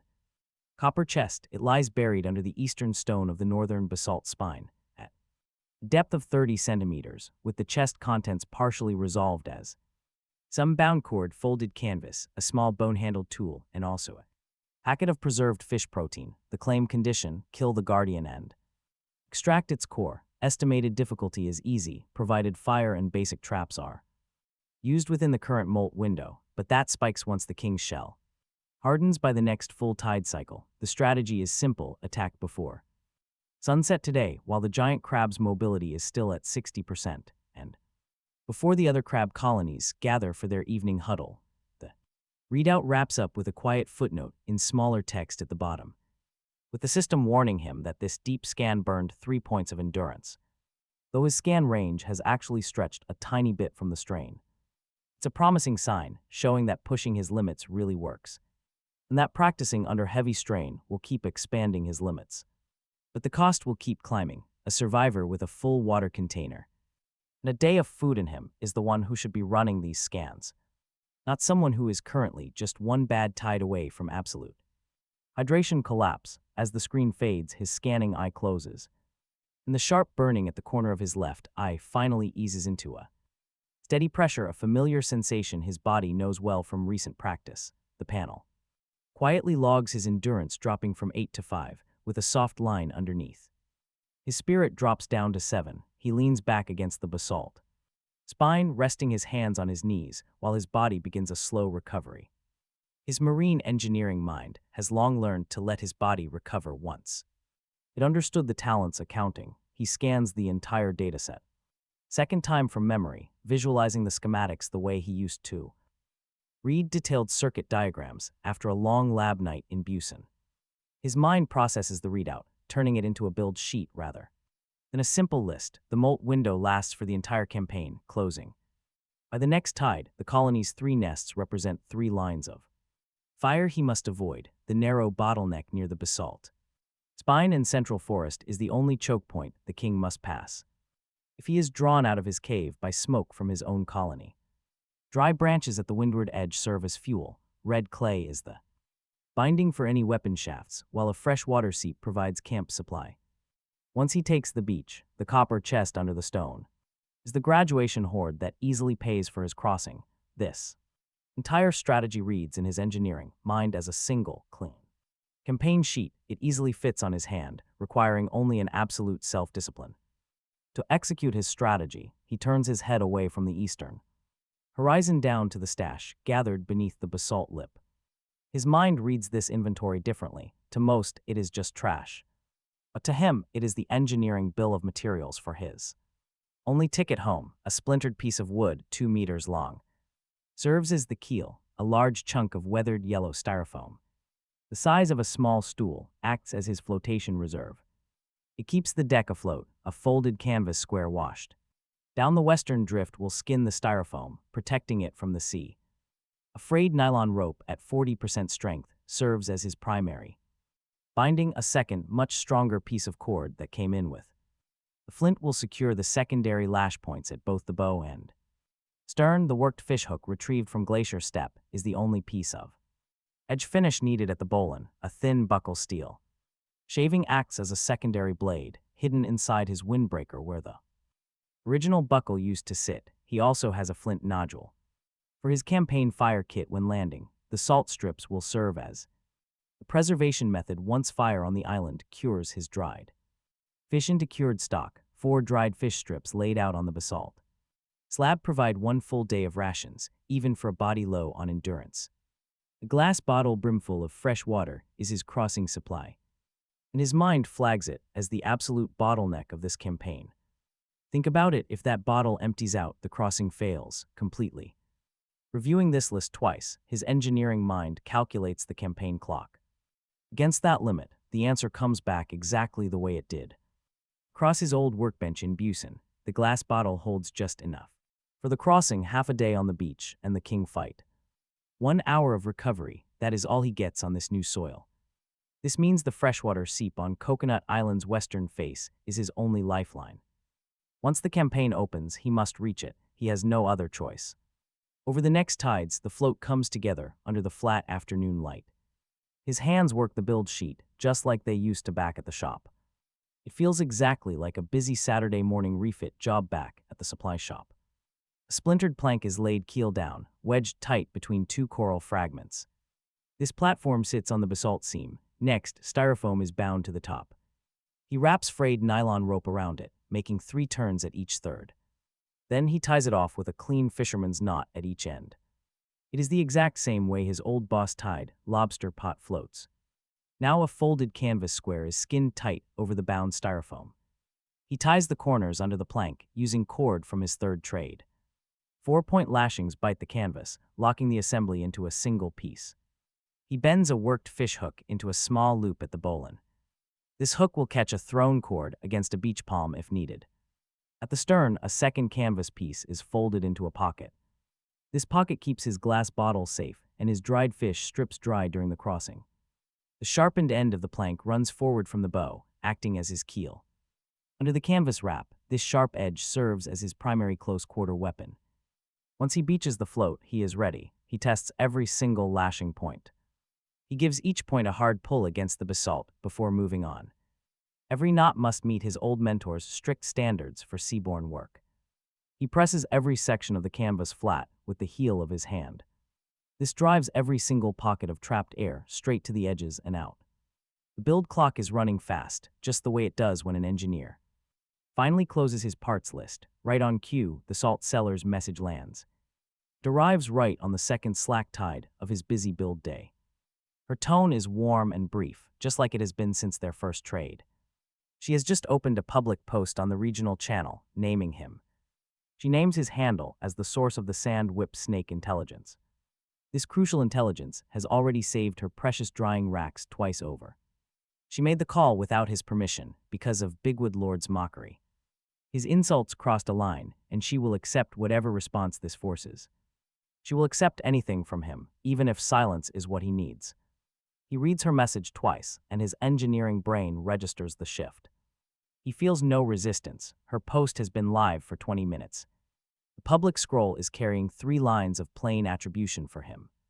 She openly tells the regional that Zero Island Lord saved her stocks. His partial resolution scan exposed the sand whip snake's exact weaknesses and behavior. This saved her valuable food stocks across the last stretch of tides. She notes that the trade was paid in full at the agreed price. Then she warns the regional survivors who have been mocking his bottom rank. She asks if they would rather have a working scan or a useless lord's opinion. Talk about a brutal call-out. Public reactions are already flooding the scroll. She pinned the post. Immediately, the laughter from Bigwood Lord's followers died down. Faster than expected, a survivor called Iron Marsh quietly pulled back his earlier joke about the brine. Another survivor named Pinestep posted that he would like to open a direct message with the Zero Island Lord on his own behalf, and on the lower half of his scroll, a brand new pattern started forming, which his analytical mind recognized. It was the first slow shift of his regional reputation from a laughingstock to a low-tier lord who actually knows what he is doing. Within an hour, 2 more private messages arrived from regional players he had not dealt with before. The first was from a survivor named Tide Watch, asking if he could run a quick scan on the seasonal migration patterns of the reef serpent terrorizing his shallow waters, offering some dried smoked meat in exchange. The second message arrived from Stone Reach, a fellow survivor who had been backing Bigwood Lord's mockery just yesterday. His tone was now deeply humbled and quite embarrassed, offering an apology while asking if the master scanner could check a rock seam he believed was hiding a freshwater vein on his island. He replied to both with the same sharp professionalism.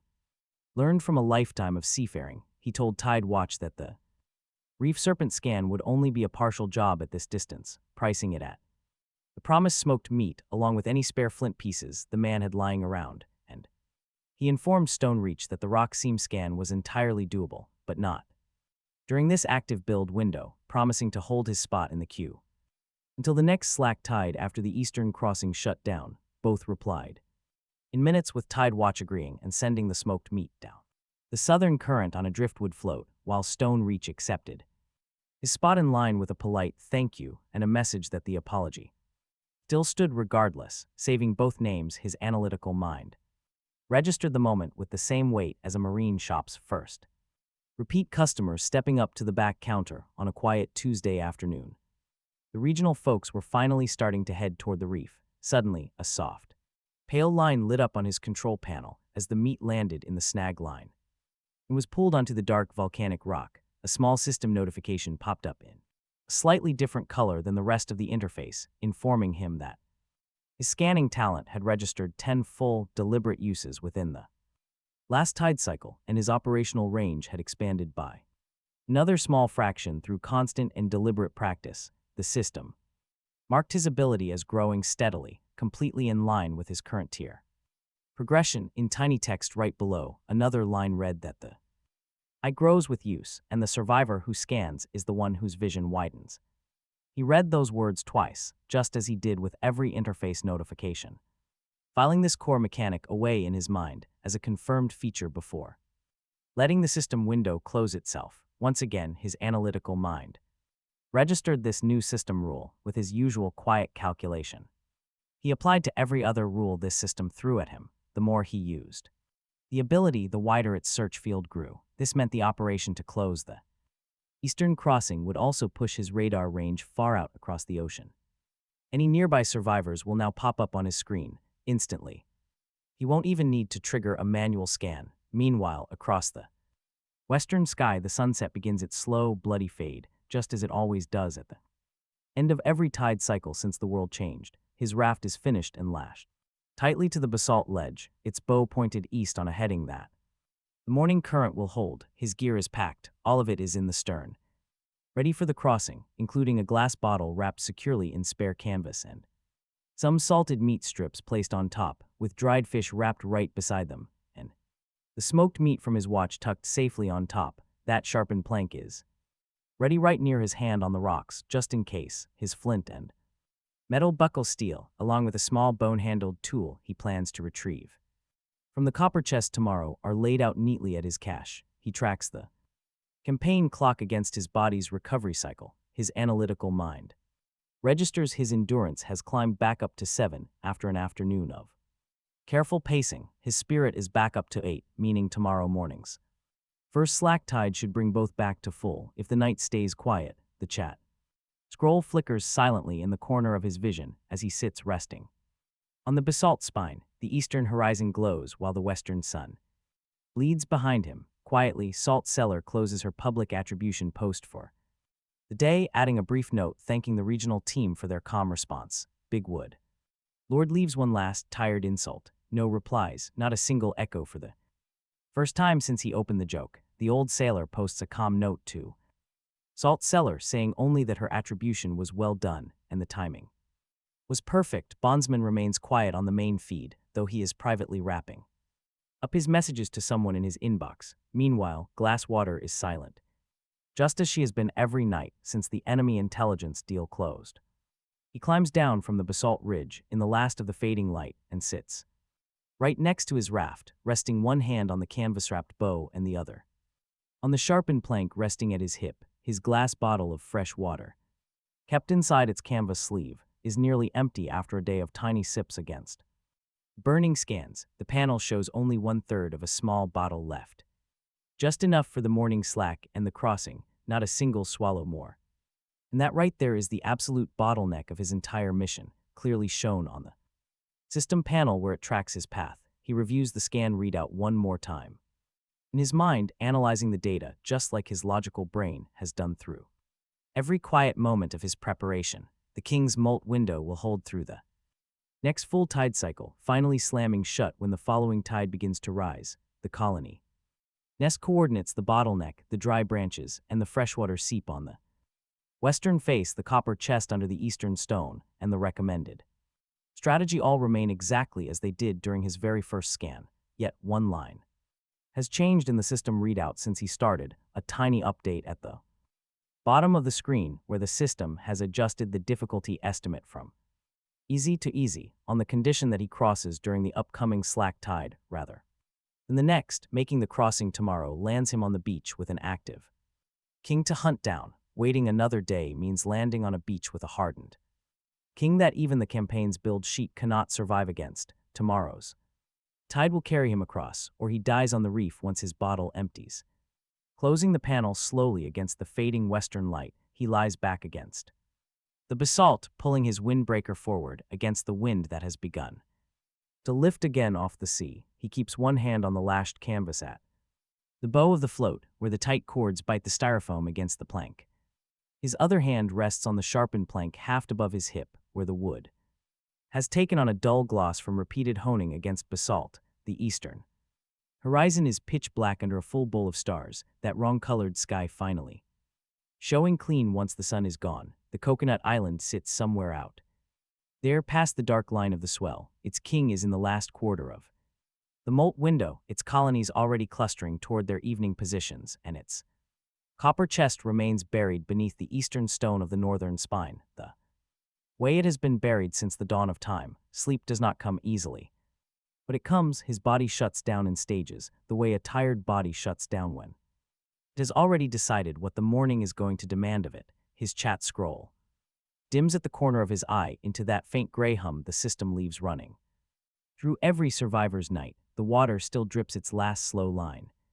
Into the bottle through the dark hours, the float rests, lashed and waiting under his hand. The plank haft is balanced under his other hand, its sharp edge angled away from his leg, following the marine supply shop's old discipline for a sleeping blade, and somewhere out across 1 1/10 kilometers of open, dark water, the coconut island waits on the eastern horizon as the smallest island in the world prepares for its first crossing. He wakes against the basalt with the float still lashed under his palm, the canvas-wrapped water bottle cool against his ribs. The very first thing he does before opening his eyes is feel for the cord around the float's lashing, because in his sleep he was certain the tide would lift it, carrying the season's only crossing window out into the strait without him. The cord holds, thank goodness, the float sitting right where he left it on the slick black ledge at the reef's eastern lip, pushing up into a crouch. He looks out across the strait. The water is glassy in that particular way he learned to recognize back in Busan Harbor as a student, that kind of glassy, which says the current has paused at slack tide and will hold its breath for maybe 40 minutes before the pull begins again. Above the horizon, his system eye opens.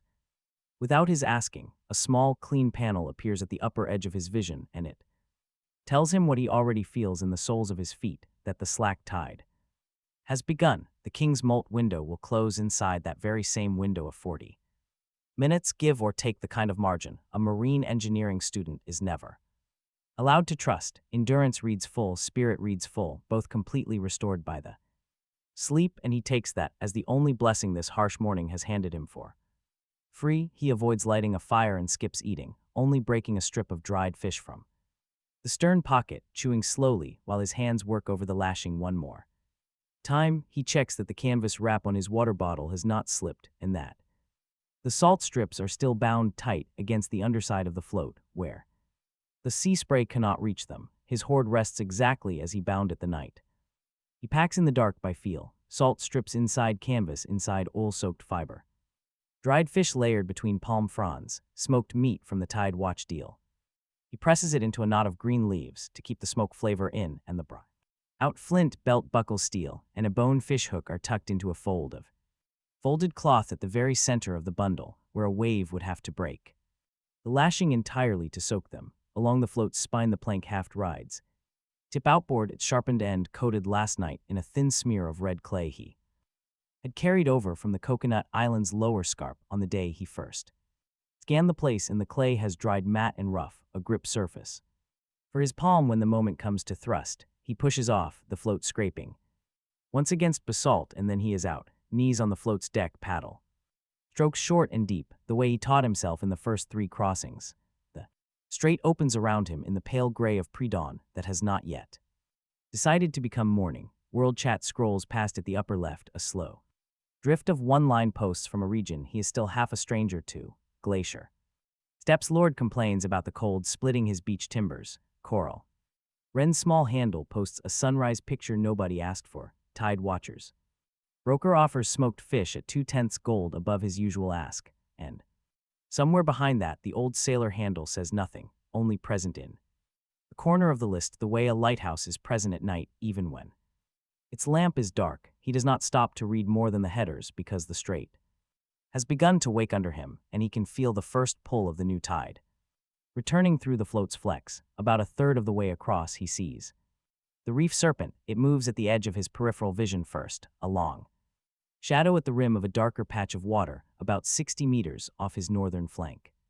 And he does the thing the old sailor told him through the broker channel to do if he ever saw one, which is to keep his paddle in the water and never lift it, because the serpent reads a lifted paddle as panic. One wrong move here means certain death. So he keeps his strokes steady and shallow, pushing the float forward with his hips more than his arms, watching the shadow run parallel to him for what feels like 10 of his own pulse counts before it angles away and slides back down into the dark patch and is gone. The panel at the upper edge of his vision pings once.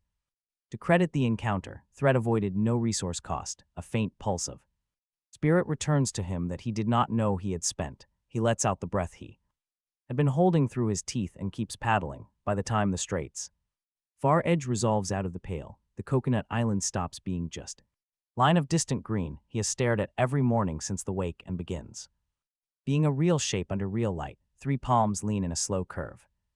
Along its north shore, a low scarp of pale stone runs along its spine, a south end is broken by black tidal rocks where the lesser shellbacks nest, in a north end features a dark slit in the basalt marking the molten cave. He brings the float.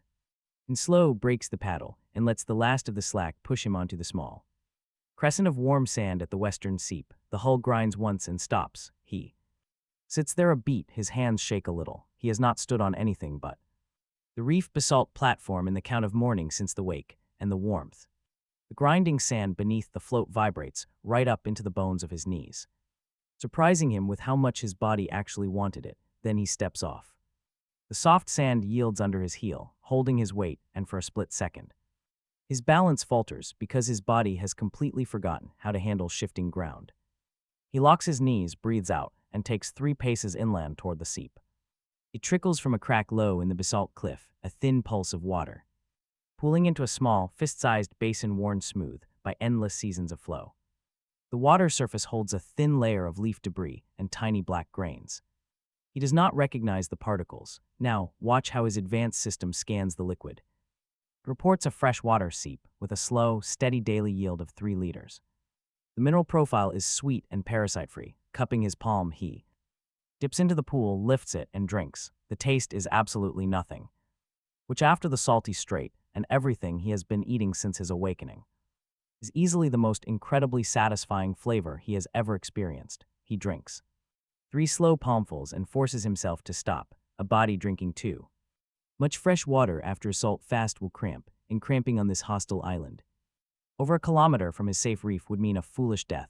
Next, he refills his canvas bottle 3/4 of the way. The seep has more value for his storage on Zero Island than his own belly today, so he caps the bottle and hides it under the shady cliff. Then, he drags the float high up past the tide line and ties it to the nearest palm with a tight double knot. A wandering shellback at high tide could easily drag the float away in its pincers, turning his trip back into a dangerous swim. He shoulders his heavy plank haft and slips the sharp belt buckle blade into his belt, where his hand can grip it instantly. He checks his system panel one last time to ensure the tide warning is still clear, then begins his perimeter walk. His first route covers the north shore, where 3 lonely palms lean in the same direction. The youngest tree at the eastern end stands only hip-high. The middle one is shoulder-high, with green fronds thick enough to provide shade. At noon, the oldest tree at the western end towers over him by a head and a half. With a tight cluster of green coconuts hanging high up, his scanning eye reads them as 6 fruit, 3 nearly ripe and 3 heavy with milk. He files the count and keeps moving. The dark basalt cliff looms up on the inland side, a long low ridge of black stone split by 3 narrow clefts he could climb through for a quick escape, and right at the northern tip, things get pretty interesting.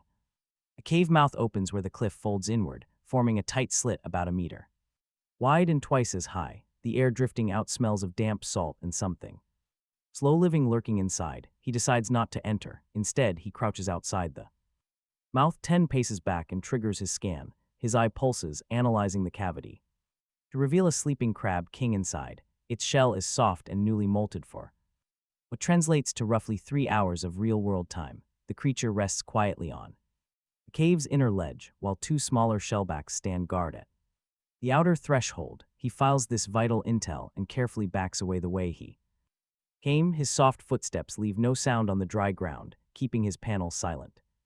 The southern arc is where the nests lie, along shores covered in black tidal rocks. The south end is pocked with shallow scoops and shadowed crevices, where the scanner eye lights up with 27 faint dots once he gets the angle. They are scattered in the pocked rocks, most asleep at low tide. Some groom, while others feed on the rotting kelp in the rock's shelter. Their pattern mirrors any typical tide pool colony, fanning out at slack tide. Then they draw in when the king calls. The interface displays the range as a soft red ring of about 30 meters, and he quickly files it against the critical bottleneck he mapped from the reef scan 2 mornings ago. He locates that exact bottleneck on the next arc along the ridge spine. 2 massive basalt outcrops rise from the spine ridge, right in the middle of the tidal rocks and the molten cave, creating a narrow pathway. It is the only route a massive beast of that size can take. Without descending through the colony or scaling the steep upper cliffs, this gap is barely 4 paces wide, the floor composed of firm pumice under dry sand.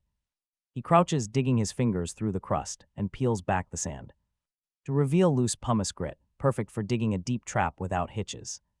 He mentally marks the spot, using the angle of the morning sun against the eastern outcrop, knowing he must dig here within the hour. Without the safety of a physical map to carry, his final scan path leads him right past the rich red clay pit, nestled quietly inside a stone hollow near the western inland fold. It is a shallow basin of wet, rust-colored mud, heavily saturated with iron, suitable for grip sealant or low-grade pigment, and the scan shows its pulse. Requires 20 hours to regenerate, meaning a single fistful is the polite harvest. Fortunately, that single handful is all he needs. He scoops some up, wrapping it carefully inside a leaf, tucks it under his belt beside his blade, and stands. The sun has climbed high enough to cast long, sharp shadows across the sand. These initial hours have quickly slipped away, much like a grueling shift on a deck.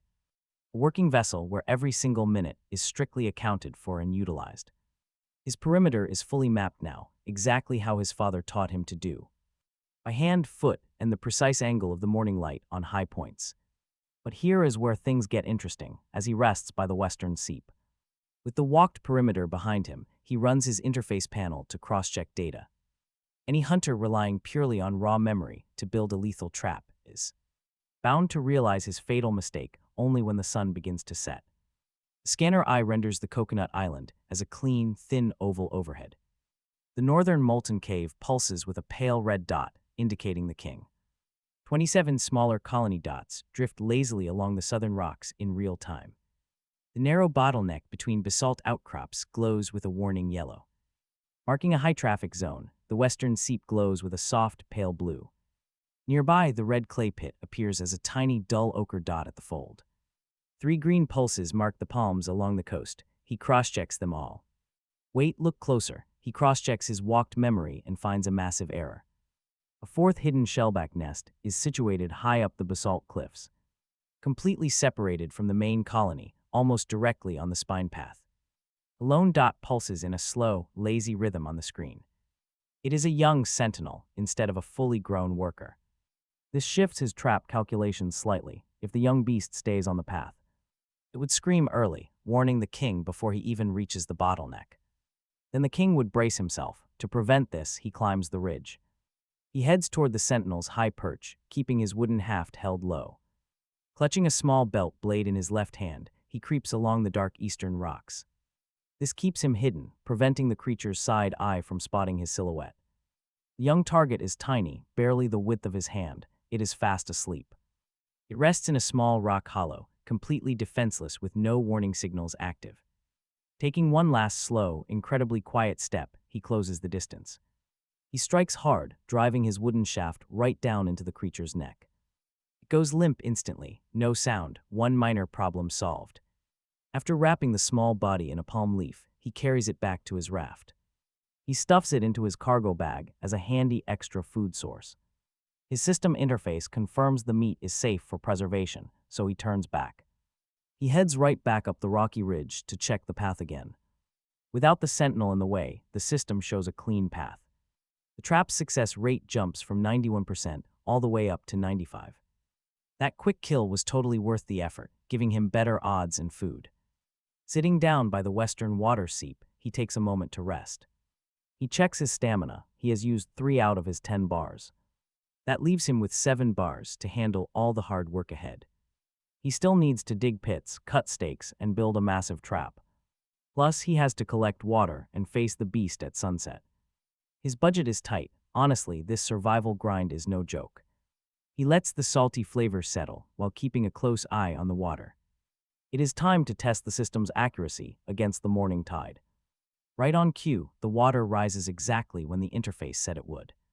The system predictions are flawless. His confidence rises a small notch. Now he can plan with real certainty instead of just taking wild guesses. The tide forecast has been incredibly reliable since his arrival here. Having this steady data makes all the difference when preparing a lethal trap. Returning to the narrow bottleneck, he crouches low to study the terrain. He examines the entire gap carefully because a single mistake could ruin everything. A trap only works if the prey willingly walks into the first few steps.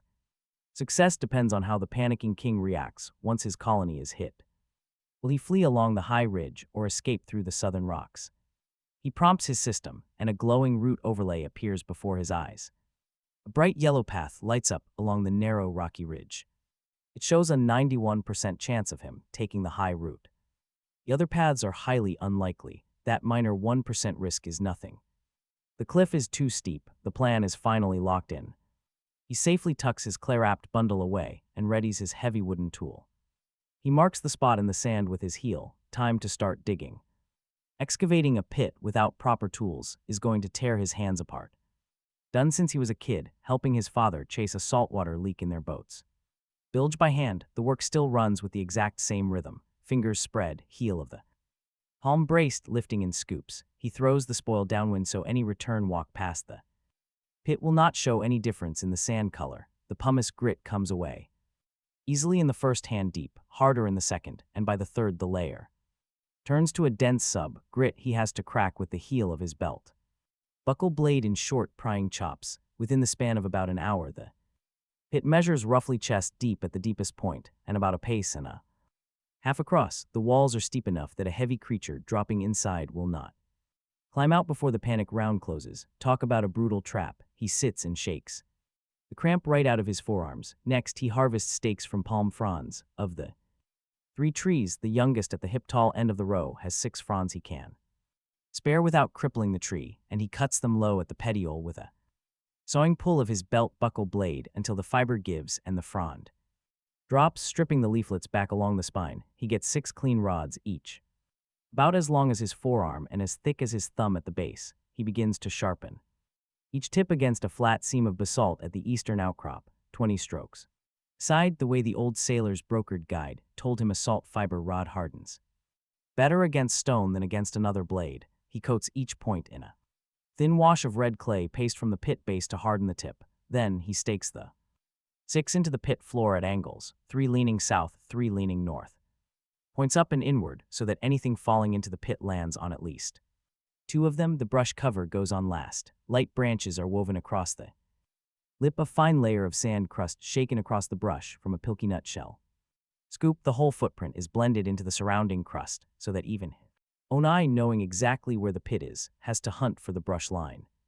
To find it, along the near approach, the tripwire runs across the pit's near approach about 3 paces in front of the brush cover, because a panet shell back at full charge will overrun the wire and trip the brush by mass alone.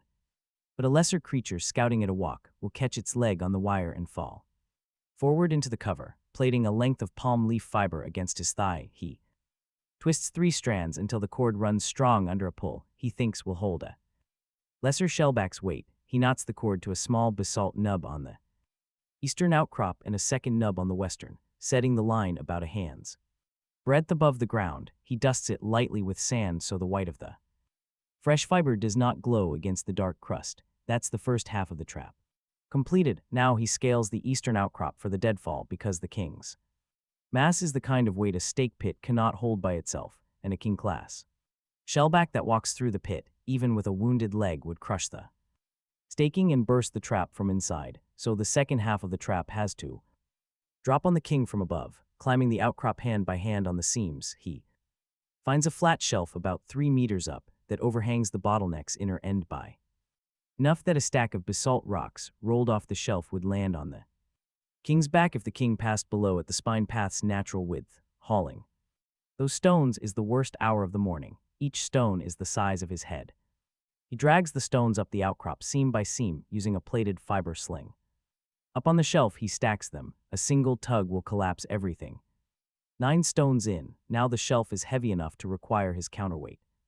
Bracing his body, he stops the massive pile from slipping down too early. Finally he rigs the vine knot. A long tail of plated fiber runs down. This line trails from the base stone, along the outcrop, to a small anchor. It sits at the bottleneck. There he can crouch down and pull. Moving down, he tests the line twice. First, at a slow walking pace. This matches his target. Next, he tests it at a panicked run. The line pulls perfectly clean. This survivalist leaves absolutely nothing to chance. Next, he builds a fire pit at the bottleneck on the south side. The evening breeze will blow the smoke south, away from the cave. This keeps his hiding spot clear. He scrapes a shallow sand basin. Ringing it with stones, he lays down dry pumice grit as a base. He drops dry fiber, stripped from palm fronds, right into the center. Over the fiber, he stacks a small teepee of broken palm ribs. The flint and steel go right back into his belt for later use. He will strike the fire at sundown. A premature fire would easily give him away. Now for the coconuts. Drying the meat during midday is a smart move. This prep work will pay off 3 hours from now when he is waiting. He will be cramped and sweaty. He approaches the oldest palm tree. With a well-aimed rock, he knocks down 2 ripe coconuts from above. He splits them open against a basalt seam using his sharp belt buckle blade. He gulps down the cool water from the first coconut right away.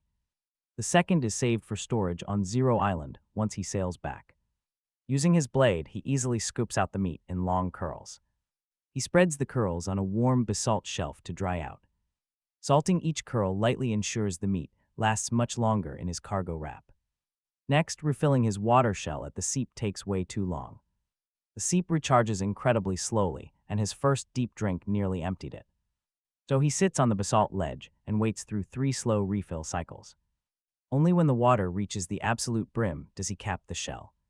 While he sits there waiting, a private message suddenly pings across his vision. The sender is Salt Cellar, and her message is brief and direct. She wants to know if his tide maps will update next season.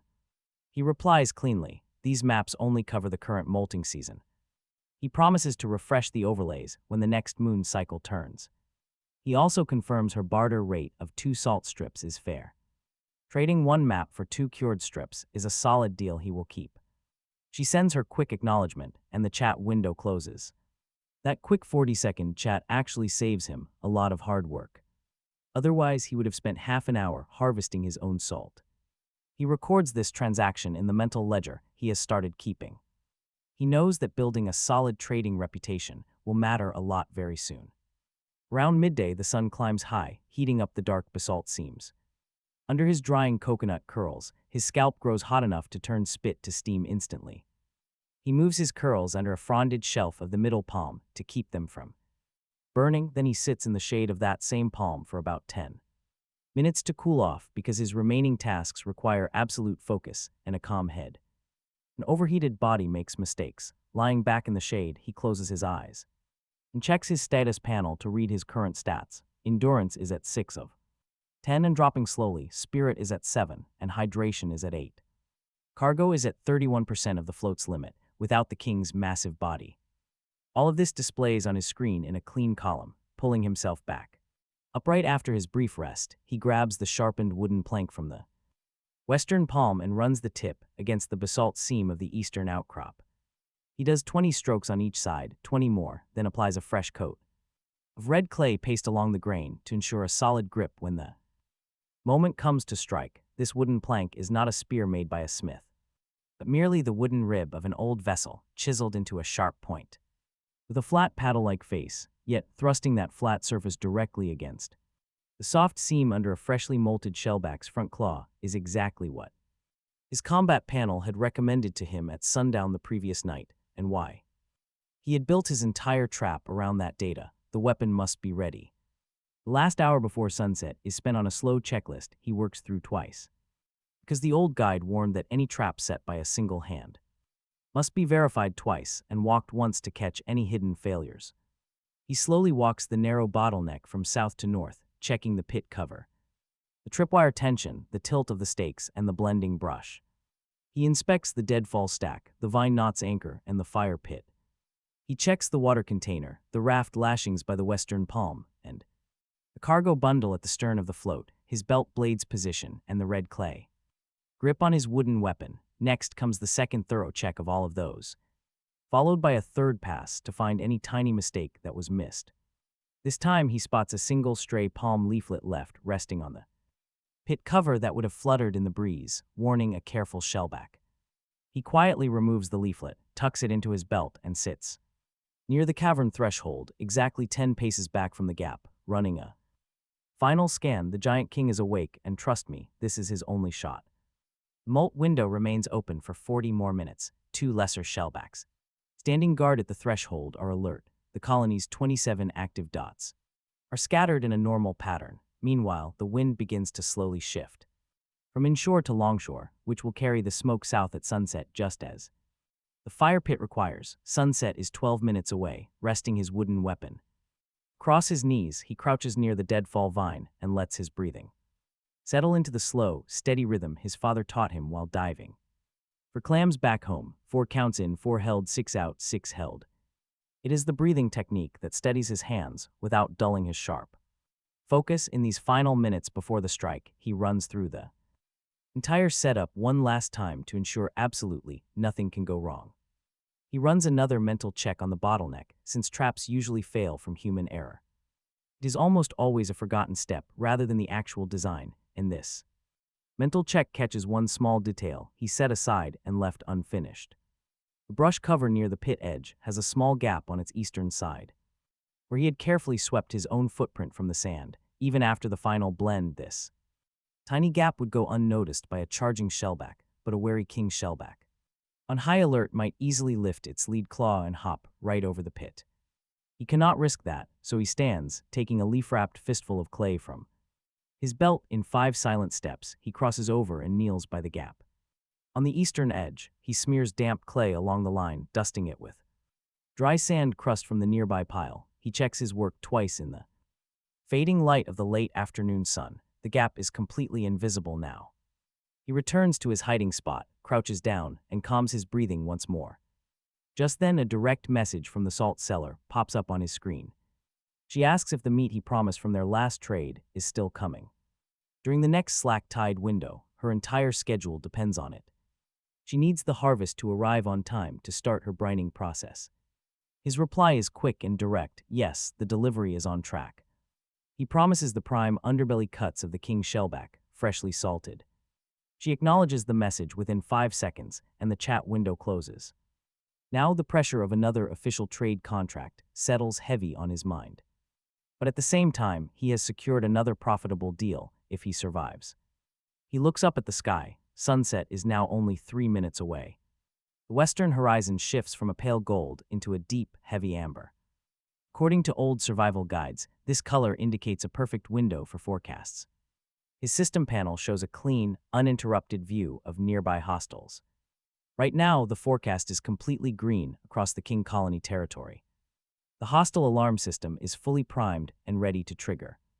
It will activate the moment smoke rises. No intruders are nearby. The trap is set. His hands have finally stopped shaking under the pressure. His breathing slows to a steady 4-6 count he learned at the Busan Rocks as a boy.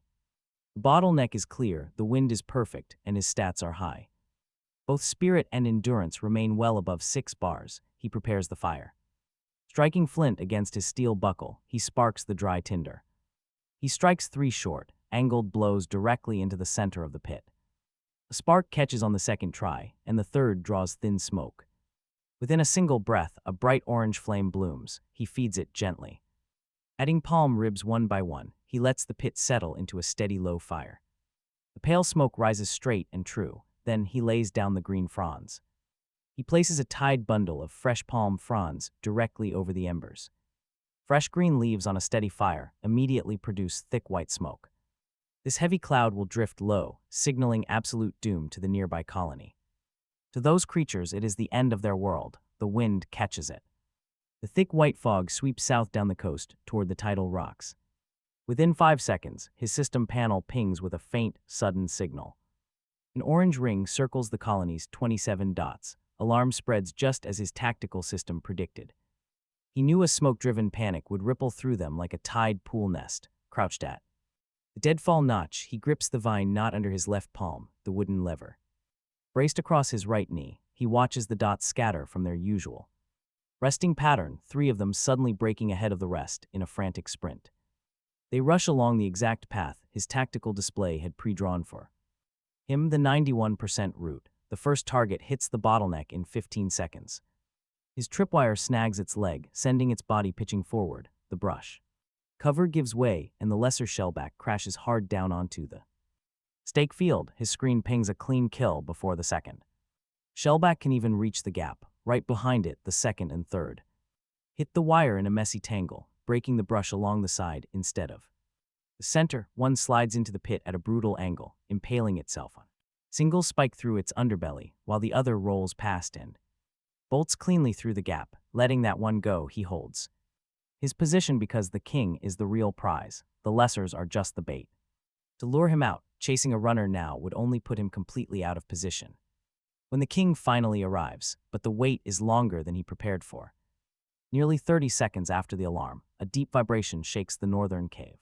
With a bass note he feels in his teeth before he even hears it, the two guard shellbacks at the outer threshold break their pattern, rushing south right past his position. They ignore him completely, drawn toward the colony's panic by the king's call rather than turning toward the lone hunter at the notch. Then he arrives. The massive king fills the cave mouth as he ducks his head out, revealing a shellback as wide as the gap and as tall as the hunter's own shoulder. His new shell still glistens with the wet, pale film of a fresh molt. The violet carapace runs across its back, darkening to a deep red where the old plates once were. His front claws are longer than the hunter's forearms, eye stalks scanning the slope. Toward the smoke, leaning his weight forward, he suddenly charges. Forget the slow crawl the old system data predicted. This is a fast, ground-eating charge fueled by his colony's panic. It is far faster than he had calibrated for. The time from the cave to the bottleneck shrinks down to just 4 seconds. He pulls the trigger vine and the knot slips completely free. The stack shifts on its base stone. 9 massive basalt rocks roll off the shelf in unison, crashing down into the narrow bottleneck right onto the king's back. At the exact split second, his front claws cross the line. 3 stones smash into his back, the heaviest punching a soft, wet crack through the fresh shell where the unsealed plates meet. 2 other rocks glance off and bounce onto the gap floor, while the rest slam his flanks, driving him hard into the eastern rocks. With enough force to shake the ground beneath the hunter's feet, he bellows a deep roar that registers in his ears as a low vibration. Rather than a voice, but instead of retreating, the beast charges straight forward through the pit. His only programmed response to danger is aggression. The beast's charge drives straight forward to clear the field, its massive weight cracking the ground. It storms across the staked pit at high speed, shattering the heavy wood beneath it. Splinters erupt as the brush cover explodes in a cloud of sand and broken branches. The monster lunges through the gap at him, dark fluid leaking from its cracked back plates. Shifting his weight to his toes, he takes 2 quick steps to the right. He clears the falling debris, bracing the butt of his heavy spear against the basalt seam, angling the sharp tip up toward the right claw joint. His system eye had revealed to him 2 nights ago that the newly molted king's shell couldn't withstand a direct thrust. The beast charges, meeting the sharp tip, which sinks deep as the basalt brace channels his own momentum back into the spear, forcing the wood deep into the seam beneath the claw socket. King's roar shifts from pure fury to a high-pitched vibration he feels in his chest. Just as much as he hears it, as the monster recoils, the spear tears free, soaked in fluid.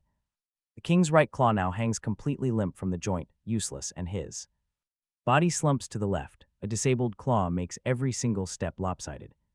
Watch this next move. He exploits that lean, grabbing a burning branch from the coals. With his free hand, he drives the glowing ember directly into the beast's left eye stalk. Just as the monster's healthy claw swings back at him, the eye stalk bursts. With a sickening pop, the giant claw misses his left shoulder by a hair. Close enough that he feels the wind pressure on his cheek. The broken king retreats. It limps back toward its cave as fast as its crippled weight will allow. Dragging its ruined right claw along the stone with a wet scrape, he follows closely behind. If a king-class monster manages to reach its cave, with its remaining strength, it can seal the entrance shut with its good claw. It would bleed out inside, meaning the precious harvest would be lost to the cave, never making it to his inventory, closing the final 5 paces inside the dark cave. He braces the wooden spear firmly against the hard stone threshold. Lowering his stance, he drives the point upward under the beast's lower plate, targeting the soft seam between the chest and abdomen where the new shell glows pale on his interface overlay. The spear sinks deep. The monster shudders violently. The heavy, vibrating pressure in the hunter's chest suddenly drops to nothing. The massive corpse rolls forward, and his system panel pings the kill confirmation with a clear tone he has never heard before. Boss class kill, talent gained queued, core integrity 96%. With a harvest window of 30 minutes, kneeling beside the corpse he waits for the adrenaline shake to leave his hands before reaching for his harvesting blade. A single slip could crack the king's core, ruining its value. From 96% down to 50, making it completely impossible to fuse later. The entire season's opportunity would be destroyed by one careless, final mistake. He breathes raggedly for several moments as sweat pours down into his eyes. Wiping his face clear with his forearm, he draws the hidden blade, setting the tip where his system eye lights up pale green. It makes a careful, deep cut down the seam the length of his own forearm. The chest cavity opens with a wet hiss, pale fluid pools beneath the muscle tissue, revealing the core resting inside its fibrous cradle. It is a fist-sized, pale silver tissue, pulsing slowly as the beast's body cools. Reaching in with both hands, he prepares to carefully lift the glowing core. He cups the core and pulls, tearing it away from its fibrous tissue cradle. It comes free, sitting warm in his palms, warmer than any regular stone should be. His screen flashes. It is a boss-class Shellback King core. The extraction leaves it at 94% integrity, promising a massive fusion yield. Fusion will add roughly 80 to 100 square meters of rich new soil. The deep soil layer easily supports heavy, deep-rooted tropical vegetation. Freshwater seep regeneration is upgraded and base elevation increases. But there are no defenses added, no walls, no fortified shoreline. There is no anti-skin field yet, but the fresh soil and water will expand. Nearby coconut palms will slowly spread out to cover all the newly formed ground. At the bottom of the screen, the infinite evolution option still glows softly. It has glowed that pale white since he woke up. Now he must dig up a chest. His initial perimeter scan on the eastern stone had pinged a hidden marker. He noticed the signal on his very first morning, looking at this coconut island. And honestly, finding an early game marker on an empty island is a total jackpot. Soon, massive colony wars would bury it far too deep to ever scan again. So he takes his belt buckle blade straight to the dirt to start digging. He aims right at the base of the eastern stone, where the signal is strongest. Digging down a forearm's depth, his blade strikes a small copper chest. Prying it out, he finds a coil of waterproof cord and some folded canvas. There is also a sharp bone-handled knife tucked right next to the canvas. The blade is half the length of his forearm, ground incredibly sharp on one side. Finally, he pulls out a wrapped bundle of salted fish strips. They are kept perfectly fresh by a special preservation enchantment. It is completely unclaimed loot, and the system shows no registered owner. Since they are completely free to claim, he wraps them in the canvas. He stashes them in his cargo bundle while the giant monster's body cools. As the harvest panel prepares to close, the sun sinks low on the horizon. But the southern sky is starting to darken, and it is not from sunset. And believe me, that massive wall of black clouds rolling in means trouble. The bottom of the clouds is a flat steel gray, a classic storm jaw. Suddenly the wind shifts, blowing hard directly from the south. This sudden shift gives a marine engineering student like him barely any time. He has about 40 minutes of solid working time before things get ugly. Not a single minute more. He needs to move while the system finishes. Armed with the bone-handled knife, he turns back to the giant carcass. The system highlights a secondary harvest glowing in pale yellow on his screen. It is a list of extra crafting materials he can quickly gather right now. These valuable items are perfect for crafting some highly useful gear. He can get 8 medium-grade carapace plates and 2 heavy-grade claw sheaths. There are also strong tendon strands and a valuable eye lens fragment waiting. While these are lower priority resources, they are too good to lose. If he leaves them here, the upcoming storm will completely ruin them. The local scavengers will be gone by the next tide. He works fast, cutting the 8 dorsal plates free along the molt seam lines with his bone-handled knife is easy work. It takes just 4 minutes because the knife's single bevel blade tracks the molt seam cleanly, letting the plates lift off the muscle with a soft, tearing sound. He stacks them in pairs along the folded oilcloth, then ties them securely with waterproof cord. He places the bundle right next to the cargo on the float. Freeing the 2 claw sheaths at the joint takes longer. Because the joint tissue runs incredibly dense, he has to saw the blade at the bevel for 30 seconds on each side. Next are the tough tendon strands. From the long dorsal attachment, they slice clean from spine to crest in a Single clean pull, since a freshly molted beast's tendons attach loose end. Easy, he harvests a shattered eye lens next, taken from the ruined left socket. Destroyed in the close quarters fight, the cupped lens is placed inside a fold of oilcloth tucked safe beside the silver core in his canvas wrap. Glancing south toward the storm jaw, he feels the wind pressure shifting on his cheek. Waves crash hard against the basalt shore. His system panels small wind. Vector displays a warning. All 3 separate readings agree. He has 38 minutes left before the first harsh squall hits the strait. Moving quickly, he lifts the lesser shellback corpses out of the pit, adding those 2 clean kills to the float. The staked beast's underbelly and back peel back in clean cuts that his bone-handled knife runs through far faster than his smaller weapon ever did. On the giant king, the second lesser is wrapped up entirely whole, smaller carcasses preserve much better that way during a rough, salty sea crossing. Watching the sky, he calculates his total weight against the float's safe load limit. The system display shows 71%. It is well within the safety margin for a storm. Fortunately, the float's heavy central spine will easily take the king's massive, quartered weight right along the keel where the thickest load-bearing fibers run. Next, he refills his water bottle one last time at the seep's basin. Meanwhile, the system logs the harvest credits to his endurance and spirit stats. He crouches, watching the water slowly pool. Up in the dimming light, he rests his hands against his knees. Endurance ticks up to 7 out of 10 from the kill bonus and the boss tier reward. His spirit stat climbs to 8 as well, while a deep drink restores full hydration. The combat panel above his left ear closes with a quiet tone, showing a final notification confirming the boss class kill on Handle 0 Island Lord. Regional notifications are turned off. The kill remains completely anonymous on the local leaderboard, logged privately. A new talent is queued for later review. He reviews the notification twice, logs the success, and heads back to the float. The dark storm looming over the southern horizon is growing much heavier now. The working window is closing fast. Talk about a real race against time. Lashing down the cargo will take every single minute he has left, and not a second more. A raft heading into storm must be tied down. Exactly how his father lashed deck cargo on fishing boats out of Busan. Bracing against a southern squall, every crate is lashed to 2 points minimum, keeping the heavy pieces centered and low to survive the crashing salt spray. He makes sure not to roll the stack, drawing a cross lash so tight that pulling the loose end just one more notch would crush the float's deck under the cord.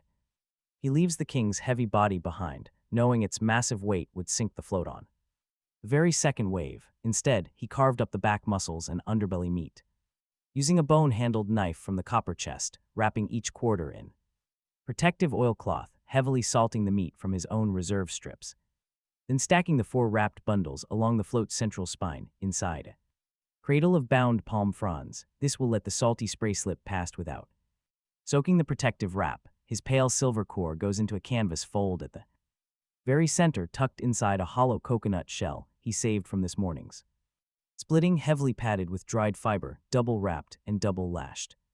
All his remaining gear, the salt, dried fish, and smoked tide watch meat, the flint belt buckle steel, the bone-handled knife, and leftover oilcloth folds, and the waterproof cord coil. He binds all of it securely into the storage pocket at the float's stern using that same triple wrap he built on the reef last night. Pushing off into the rising surf, he times his launch perfectly against the third trough between the incoming swells, because the second trough still carries the heavy surge of the south wall's first ripple. The third trough is cleaner, giving the float the lift it needs to clear the bar at the outer edge. The float rises, his knees brace, and his paddle bites deep. The craft clears the bar on the third swell with barely a hand's breadth of water under the keel. He is out in the strait now, with the southern sky turning the color of wet slate and wind pushing his left ear with a steady pressure that has not yet found its full voice. Roughly a quarter of the way across the strait, the first squall hits the glassy, silent water, turning it into a wind chop running at an angle to his course. The float starts to slam against the front face of each wave instead of riding through it, the way it did this morning. Paddling against an angled chop is the kind of brutal work no amount of training prepares him for, because the float is slow to respond to his brace, fast to spin under side gusts, and every third stroke must be a hard correction just to stay straight instead of moving forward. On his crossing, right at the halfway point, the first real squall band sweeps across the water. Blinding rain hits in a flat, horizontal sheet that strips the salty taste from his lips, replacing it with the cold, stinging fresh water of inland weather. Within 10 seconds, his wet hair is completely plastered flat to his skull, and his fingers start losing that fine feel on the paddle grip that his meticulous work on the deadfall and haft demanded of them. All afternoon long, suddenly the float dips as a wave crest washes over the deck. From the south, his cargo lashings groan under the immense strain, and for 3 agonizing heartbeats, he feels the bundle shift under the cord by maybe a single finger width. Then it holds. The triple wrap and cross lash do the exact job they were meant to do, and the float rises safely on the next massive swell with the king's quarters still centered and the silver core still nested at the spine. Once past the strait's middle, the wind shifts just enough for him to steer directly into it instead of broadside. The next 8 minutes pass. Sailing gets easier despite the heavy downpour. A steady quartering wind off the bow is exactly what this tiny craft can handle. Plus, as a marine engineering student, he knows how to read the sea. He tracks the spray off his float's nose. Suddenly, the dark reef looms out of the mist about 6 minutes from the crossing. It looks pitch black against the storm. He spots the old seam. He slept here last night. Now, a pale glint catches his eye against the wet rock. He steers the craft gently against the leeward face, letting the swells nudge them onto a small basalt shelf. He rolls off.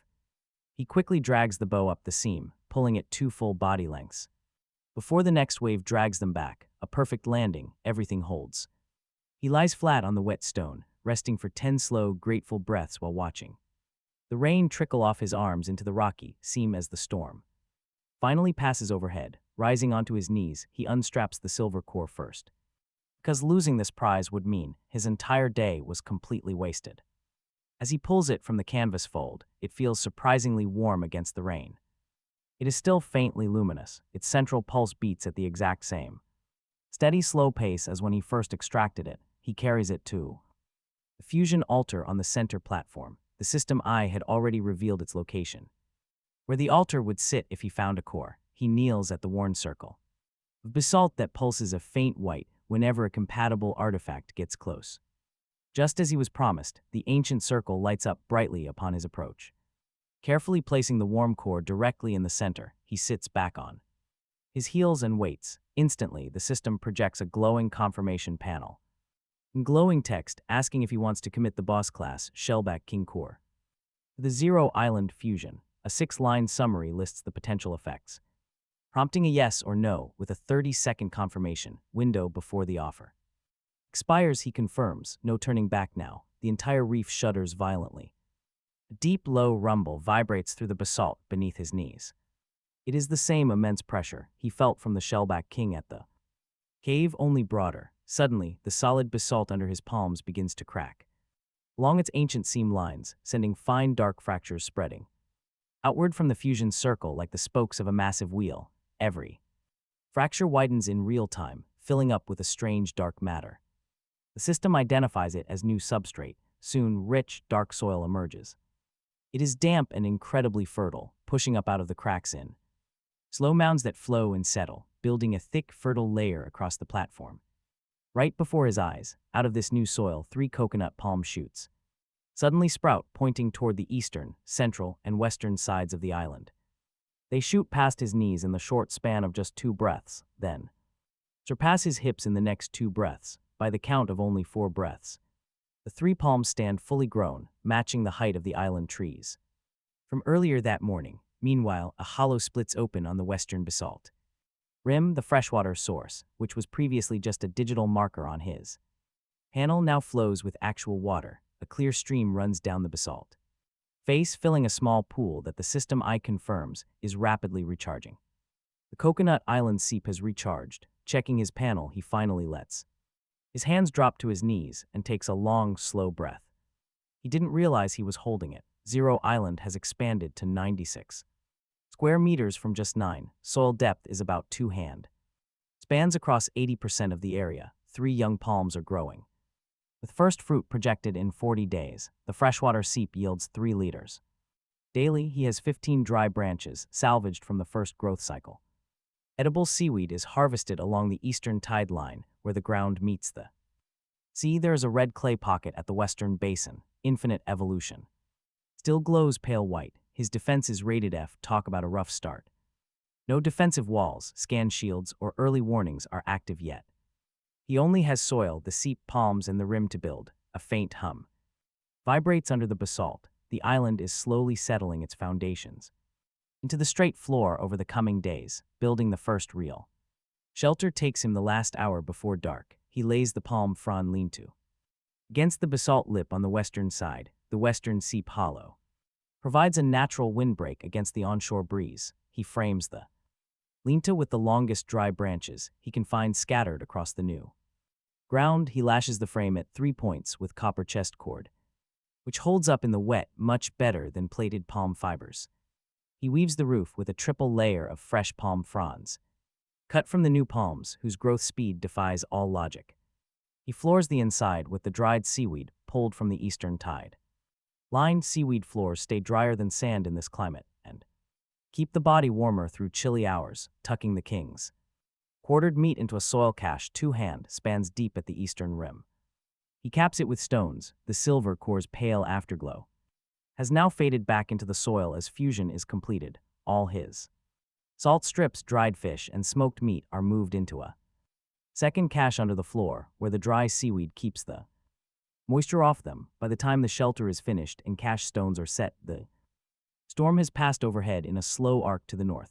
The sky clears into a calm pale gray after the front. The stars he has not seen in so many nights since the wake began to pierce the thinning clouds on the horizon. Before closing his system panel, he scrolls through the world chat wants to see if his fusion's anomaly has registered on the general feed yet. Most late posts are just standard end of cycle traffic. A glacier steppe lord complains about a beach blight while 2 coral wren handles barter shells for fish hooks. The smoked fish broker confirms his next moon's pricing, and a stone reach handle advertises basalt block extraction at his quarry high above the normal chatter. Bigwood lord posts one of his usual brags about a fresh hardwood haul from his eastern grove. The post runs that same arrogant cadence he uses every single cycle, drawing the same small, loose circle of echo voices that have followed his handle since the wake.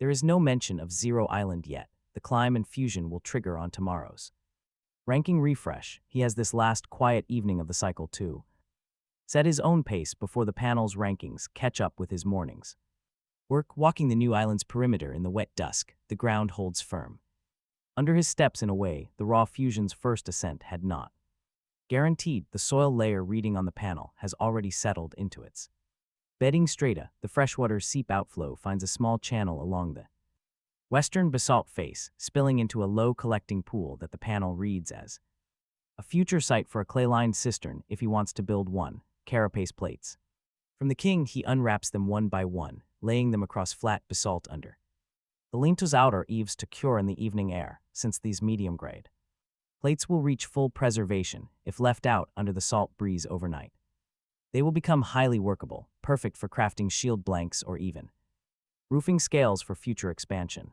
He cleans his bone-handled knife against a fresh palm leaf, drying the blade against his forearm before setting it next to the belt buckle blade inside a folded oilcloth. This becomes his first proper tool roll. He coils and ties tendon strands against a stripped palm rib, hanging them from the lean-to's frame to dry overnight. Once dried, tendon braids into cordage stronger than any plaited fiber this island has ever produced. The island's core fragment is left wrapped inside its small oilcloth fold, tucked inside the canvas wrap that originally carried the silver core. The lens's panel annotations list potential applications he has not figured out yet. A fragment with unknown uses is something he refuses to unwrap. He wants to read much deeper into the panel's layers to know what he is unwrapping it for. Now, sitting at lean-to's threshold before lying down, he opens the system panel for a full sweep across the new Zero Island, reading every single line of the readout.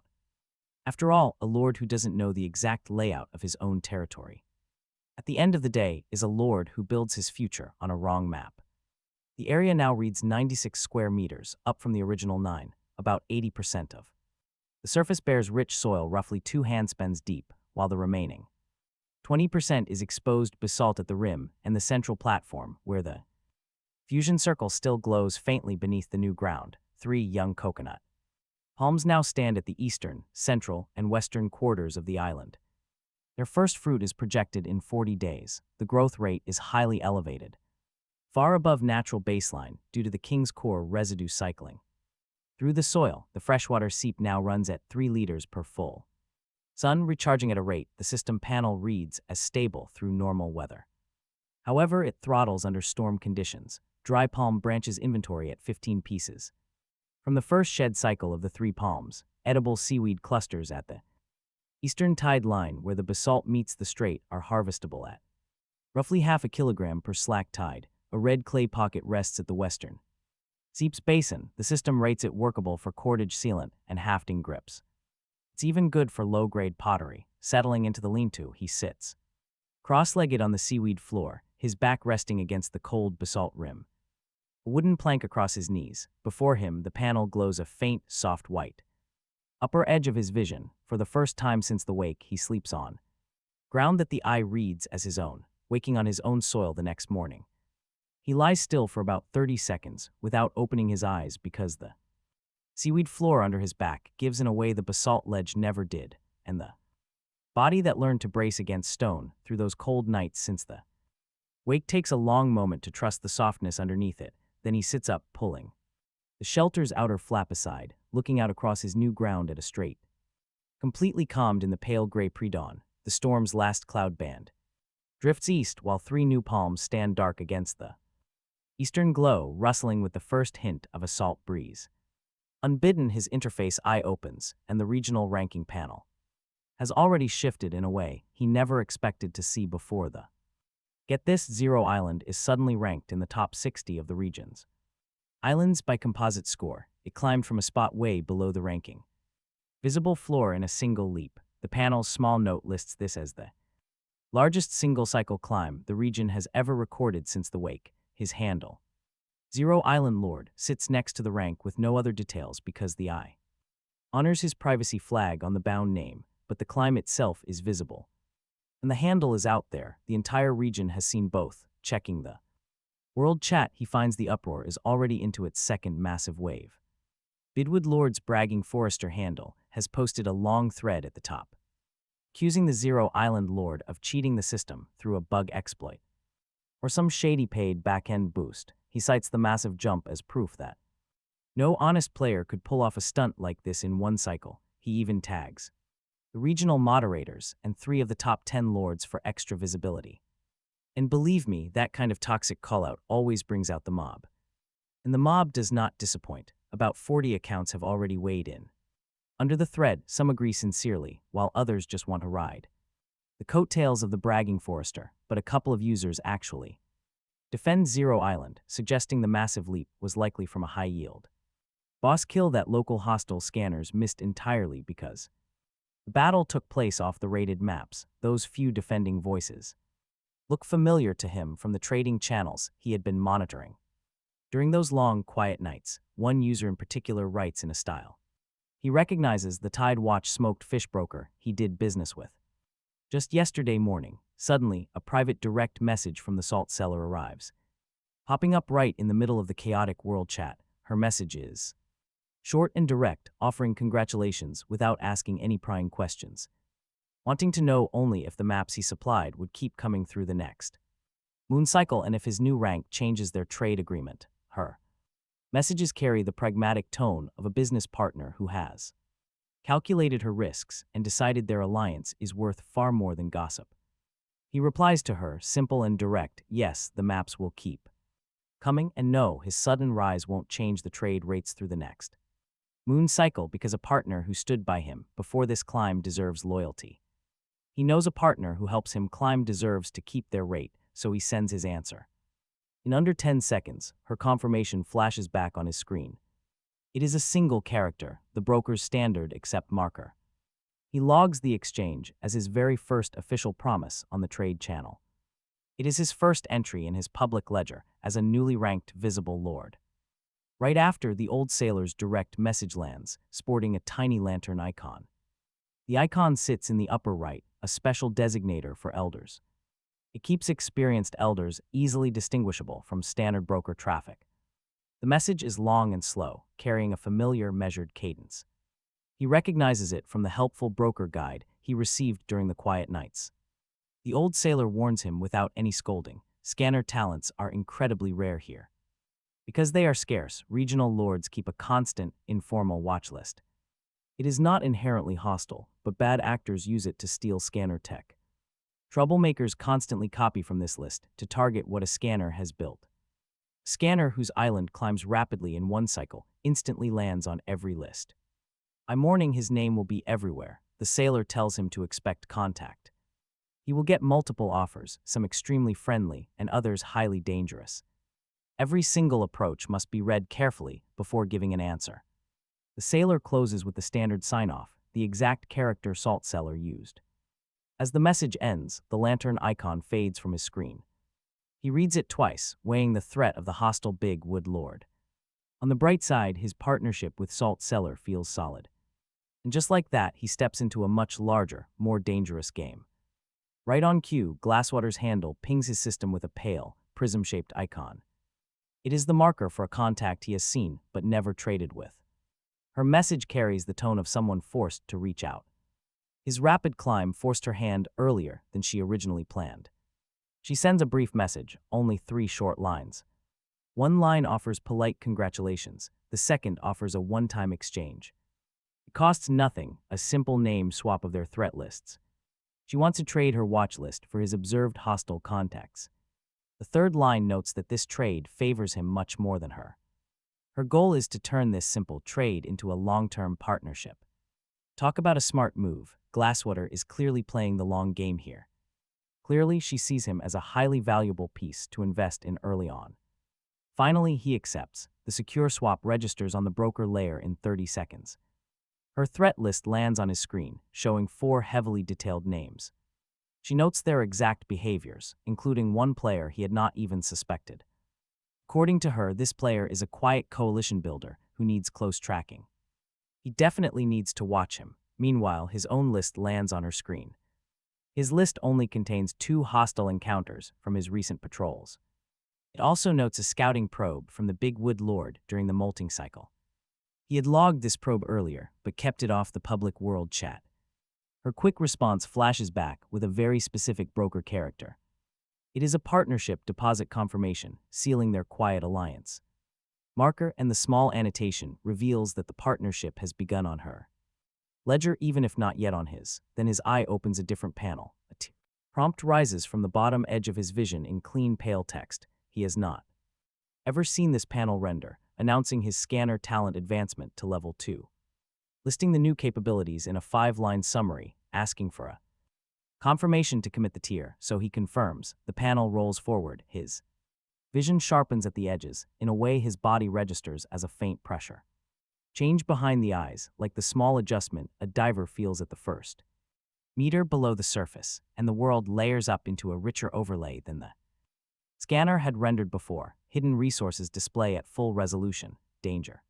Ranked with weakness annotations on every threat, the panel reads inside the talent's new range, resource layers running through stone and soil and water. At a depth his first-level scanner had only ever hinted at as a vague pulse. Running the upgraded scan across the new Zero Island, he reads the panel slowly. Because the new resolution renders the island in a level of detail that takes a few breaths to process, defense is still rated F, unchanged from before the upgrade, but the vulnerability now reads explicitly. A weakness annotation pulses. Pale orange at the western seep, where the soil layer is thinnest because the fresh water outflow has cut a fine channel through the new substrate that would, under a determined external scan or a physical landing party, open a soft line into the island's lower fusion stratum, where the king's core had settled, so the seep is both a gift and an open seam. Hidden resources red. The new ground at a depth his first-level scanner had not been able to penetrate. A thin vein of copper-bearing nodule pulsing under the eastern rim, at about a body length down, a small cluster of mineral salt running through the basalt. Fracture under the central palm, a layer of dense fiber root in the soil that his eye reads as ideal for cordage stronger than the plated palm he has been working with each of those reads as a future work stream, and he files each one against the day he will sit down to a full build plan, filing the moment he moves because the field is shifting under his feet faster than the morning's quiet ground would suggest, and a scanner who sits too long after a tier advance gives. Every scanner of the region has the same window to read his island that he is.